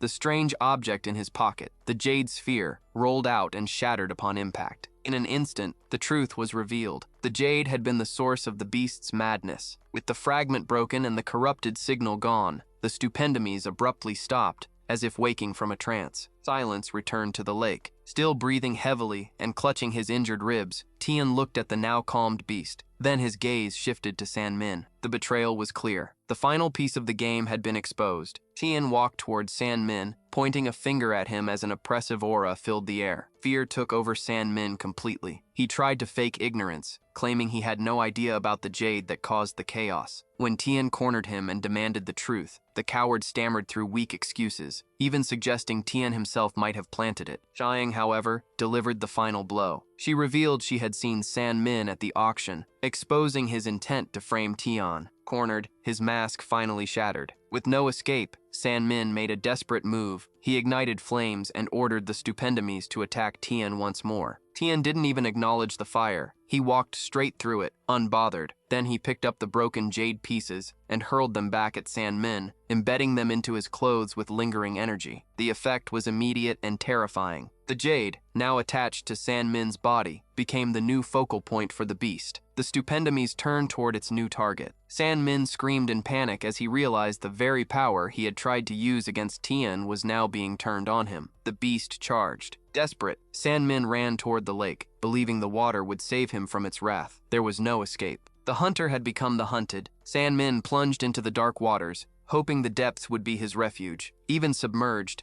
he continued shouting threats toward Tian, but his voice was hollow and pathetic. Xiang, furious at his arrogance, wanted Tian to end him immediately. But Tian remained calm. He told Xiang to watch closely. He was about to reveal the true extent of his power. With a steady motion, Tian summoned an ancient force. The air began to swirl violently, forming a massive blade infused with yin and yang and the cycle of the 5 elements. The sight was overwhelming. The energy sword glowed like a rising sun, radiating absolute balance and destruction. Xiang froze. Tian brought the blade down in a single, precise motion, slicing not just through the water, but through the very essence of the Stupendomes. The colossal beast emerged motionless, defeated in one strike. Sanmin surfaced moments later, landing on the turtle's shell, still trying to maintain a pathetic facade of confidence, as if the beast now belonged to him. Tian hovered above the water and looked down at him with a cold, emotionless gaze. He made it clear, a quick death for the beast was far too merciful for someone who played with other people's lives. The real judgment had only just begun. Tian didn't hesitate to deliver justice. He condemned Sanmin to face the weight of his own actions, making it clear that someone as vile as him deserved no mercy. When Xiang stepped in, suggesting Tian was being too lenient with someone so despicable, she took control of the situation herself. Using the jade as leverage,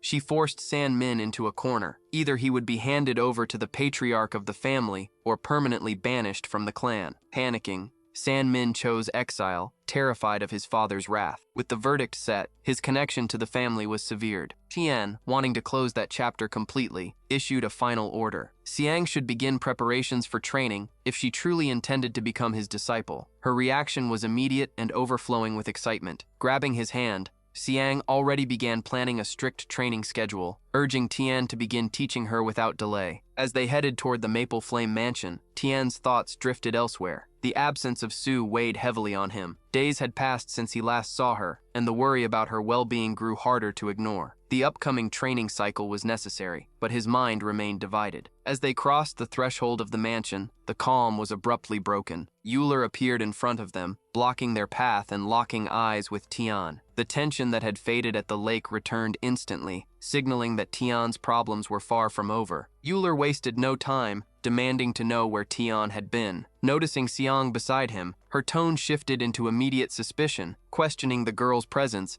and implying she might be plotting against the master. Xiang responded just as sharply, asking what Euler was doing there. The air between them grew heavy with mutual hostility while Tian watched, seemingly uninterested in the source of their conflict. Xiang broke the tension by declaring she had proven herself and was now officially Tian's disciple. Euler froze, shocked, and questioned the master about why he had given in to her persistence. Tian answered bluntly, stating that her persistence, along with the gifts she had offered, left him with no choice but to accept her as a student. The revelation had an unexpected effect. Euler, showing no shame at all, immediately asked to become his disciple as well. This sparked another wave of anger from Xiang, who accused her of being reckless and trying to bribe the master. Euler defended herself, insisting her gratitude for being healed by Tian was genuine and that she simply wanted to follow his path to strengthen her cultivation. The dispute escalated quickly. Xiang tried to discredit her rival, proudly mentioning how she had helped secure the Stupendemy's core as proof of her usefulness and closeness to Tian. Euler, however, refused to back down, making it clear that the competition for the position of primary disciple had only just begun. The atmosphere inside the mansion reached its peak when Euler revealed her true objective. She sought Tian's support to confront Wano in the arena. The reason behind her urgency soon followed. Euler brought devastating news from her grandfather. Wano was orchestrating a marriage with a young woman from the Tan family, not out of love, but as a cruel scheme to seize all her assets and leave her in complete ruin. Tian's anger ignited instantly. The mere mention of Wano exploiting an innocent member of the Tan family triggered something uncontrollable within him. While Xiang watched, confused and slightly jealous of the personal intensity behind his reaction, Euler tried to restrain him, grabbing him and begging him to listen before acting rashly. She warned that if Tian openly intervened against Wano, the Tan family would become the primary target of retaliation and face total destruction. But Tian had already made up his mind. He would not allow innocents to be used as pawns. Euler tried to argue further, insisting that neither of their families, alone or together, had enough power to stand against Wano's oppressive influence. She described him as an unstoppable monster, a man whose cruelty could not be ignored. Tian ignored all warnings. With a sharp slam of his hand on the table, he made his stance unmistakable. His knowledge of Wano's vile nature ran far deeper than Euler realized. For him, the decision was already made. No matter the cost, he would not allow the Tan family to fall into Wano's hands. It was time to step out of the shadows and confront the bastard directly. Tian's resolve remained absolute. Even if Wano embodied pure danger, the confrontation was inevitable. They arrived at the location, but Euler warned that the building was filled with spies from the Wang family. Tian acknowledged the risk and proceeded alone, where he was greeted by Director Tang as the expected reinforcement for security. Relieved, the director shook Tian's hand, placing his trust in him to protect his daughter. The surprise came when Tang Shu appeared in the room. Recognizing Tian as her savior from past encounters, she barely had time to express her gratitude before chaos erupted. Outside, a desperate driver's cries echoed through the halls, begging for the return of his kidnapped children. Danger had arrived. Anticipating the worst, the director ordered Tian and Tang Shu to hide inside a closet, commanding absolute silence. He then stepped into the corridor alone to confront Wano. The villain, wearing a cynical smile, made no attempt to hide his cruelty. When questioned about the missing children, Wano casually revealed the truth. They had become targets of the Azure Group and were destined to serve as fuel for his own cultivation. The threat was total. The hunt for power had already begun. Director Tan tried to maintain his composure, assuring the driver that he would not abandon the children. But Wano had already made his decision. With open contempt, the villain called an accomplice, casually handing over the fate of the youths, as if they were nothing more than disposable goods. The driver, in utter shock, confronted Wano over his broken promise, only to be mocked for his naivety. Wano had no sense of honor. He saw other people's trust as nothing more than a weakness to exploit. Hidden inside the closet, the scene became too much for Tang Shu. Overwhelmed by rage at the treatment of the driver, she tried to step out, but Tian reacted instantly. He restrained her, silencing her attempt to speak with a firm gesture to prevent Wano from detecting their presence. The contact was purely strategic, a way to ensure she stayed quiet and safe. Once she calmed down, he released her,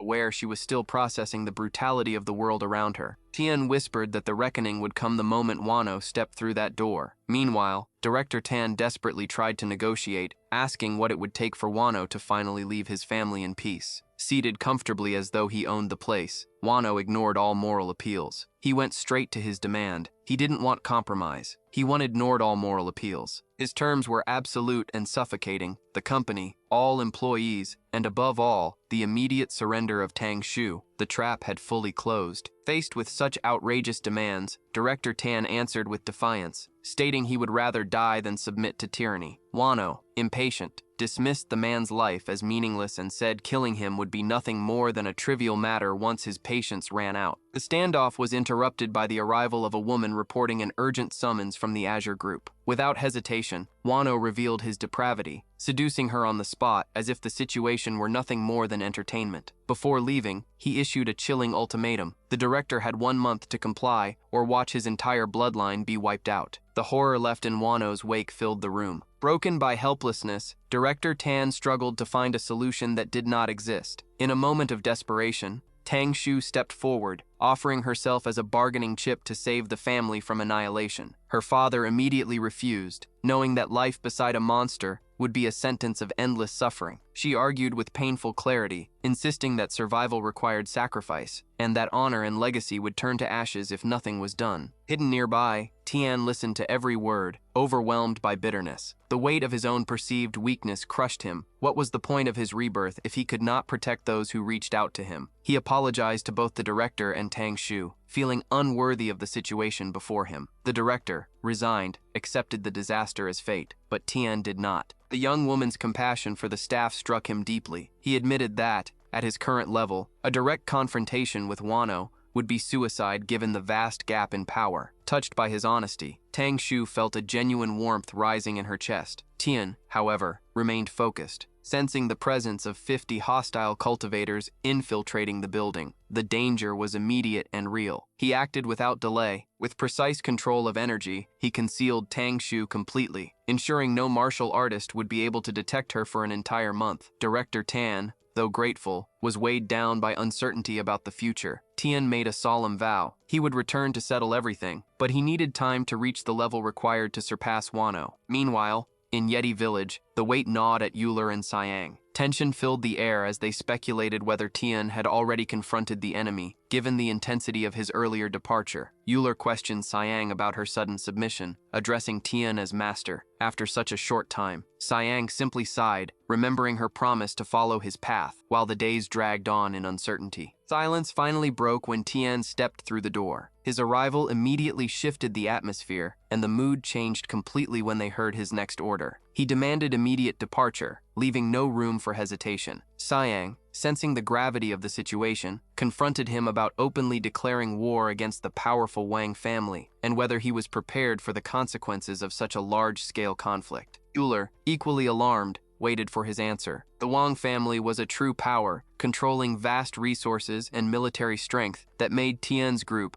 seem insignificant by comparison. Yet Tian's determination to protect the Tans remained unshakable. Then Xiang revealed crucial information. In 2 days, the legendary dragon hunters would arrive. Intrigued, Tian questioned their origin and strength. Xiang explained that they were the country's absolute elite, the only force capable of standing against the Azure Group on equal footing. Their interests often clashed with the same enemies Tian now faced. For Tian, the opportunity was clear. The enemy of his enemy could become a powerful ally. he agreed to let Siang arrange contact. When they arrived at the Dragon Hunter's headquarters, the sheer presence of the place was overwhelming. At the entrance, 2 guards radiated such dense energy that even Tian felt the pressure of their aura. They were true elite warriors. Recognized immediately by the sentries, Xiang took the lead. One of the guards informed her that the former master was already expecting her for a private audience. Maintaining her composure, Xiang ordered that Tian be escorted to the main reception hall. As they walked through the inner corridors of the organization, surrounded by concentrated power, Tian remained fully alert. He could feel dozens of specialists hidden throughout the building. His objective was clear. He needed to earn their trust personally and reshape the course of the war against the Wang family. Upon arriving at the door, Tian noticed a peculiar symbol engraved into the wood. It was a mark that felt strangely familiar, the 6 lights of the star formations. Before he could process the connection, the seal came to life, transforming right before his eyes. The lines of the design unfolded into real swords, sharp and lethal, launching straight toward him. It quickly became clear that the Dragon Hunters were not welcoming hosts. Their hospitality was disguised as a brutal test. Tian reacted on instinct, firing a burst of electrical energy to intercept the attack, but the blades continued their trajectory with unnatural tenacity. The master quickly realized the complexity of that chaotic formation. It wasn't just a physical attack, it was a test of control and power. With a precise motion, Tian elevated his cultivation, creating a barrier of force that collided with the swords. The impact generated a series of violent explosions until the blades, unable to pierce the master's defense, dissolved into dust of light. Shortly after the attack dissipated, a woman stepped out from inside the room, praising Tian's performance and mentioning that the old San had been spot on in recommending him. Then an elder emerged from the shadows, treating the ambush as nothing more than a verification procedure. He apologized for the method, claiming they did not intend to offend, only to test the guest. Tian, still charged with the electricity from his recent defense, did not accept the apology easily. He stared at the old man and, in a firm voice, questioned the audacity of that trial, making it clear he would not tolerate being treated like a mere subordinate. Zonda, the group's senior member, stepped forward, presenting herself with a posture that mixed authority and respect. She admitted the attack was a filter designed to identify genuine talent, something rare to find. Tian accepted the explanation, but not without issuing a firm warning. Testing a specialist like that was dangerous, and the next mistake could cost the hunters dearly. Zonda laid out the group's reality. They were the elite of the country, but constantly surrounded by enemies. Under the leader's orders, she was searching for an exceptional individual to take on the role of mentor for the elite team. When analyzing the emblem she offered, Tian noticed traces of a magical treasure. The item would help accelerate his power recovery, so he cautiously accepted the proposal, setting his own conditions. The conversation shifted to their shared objective. Tian confirmed that the tyranny of Wano and the Azure group over the Tan family was the reason for his alliance. Zonda handed him the control emblem of the Tiger Dragon team. Observing the assigned fighters, Tian noticed that although their cultivation level was average, they possessed the discipline needed for the confrontation he was planning. He was satisfied. That team was the missing tool. When Zonda tossed the emblem and officially sealed the partnership, Tian felt the game had shifted in his favor. He barely had time to ask about the mission start date and the attack plan. Before Zonda could answer, a man suddenly appeared, interrupting the atmosphere of agreement with clear hostility, shouting that Zonda had made a grave mistake by trusting Tian. The intruder, Gan Yanan, former mentor of the Tiger Dragon team, walked toward Tian with a mocking smile. Without any true aura of a master, he openly questioned Tian's worthiness to lead elite warriors. Tian merely glanced at Zonda and asked if this was just another stage of the hunter's test. Visibly embarrassed, she explained that Yanan, now affiliated with the Blood Dragons, refused to accept his replacement. Observing his opponent, Tian noticed critical flaws. Yanan's energy circulation was rough and disorganized due to outdated training methods. Tian did not hold back and pointed out the obvious. Despite his raw strength, Yanan's explosive temperament and flawed technique were chains preventing him from reaching a higher level. Yanan, his ego wounded, erupted in insults, treating Tian like a lost child who should go back home. The disrespect went so far that Zonda ordered him to leave immediately. Yanan ignored her, pushing her aside with a rough motion and throwing slanderous remarks about Zonda's rise within the group. He demanded respect, claiming experience outweighed appearance, while staring Tian down with defiance. Tian's patience evaporated. He grabbed Yanan's arm and shoved him back, ordering him to disappear before things turned physical. Yanan, feeling humiliated, took a combat stance, preparing to strike. Zonda, however, intervened, warning him that if he tried to attack Tian, it would not be the master who brought him down, but her, with all the fury his behavior deserved. Yanan did not accept defeat. With eyes filled with hatred, he claimed Tian's success in the sword test was nothing but luck. He promised that next time there would be no conversation. He would personally make sure to punish the newcomer's arrogance. Without looking back, he left, leaving behind a heavy atmosphere and a promise of a brutal reckoning that, in his mind, was inevitable.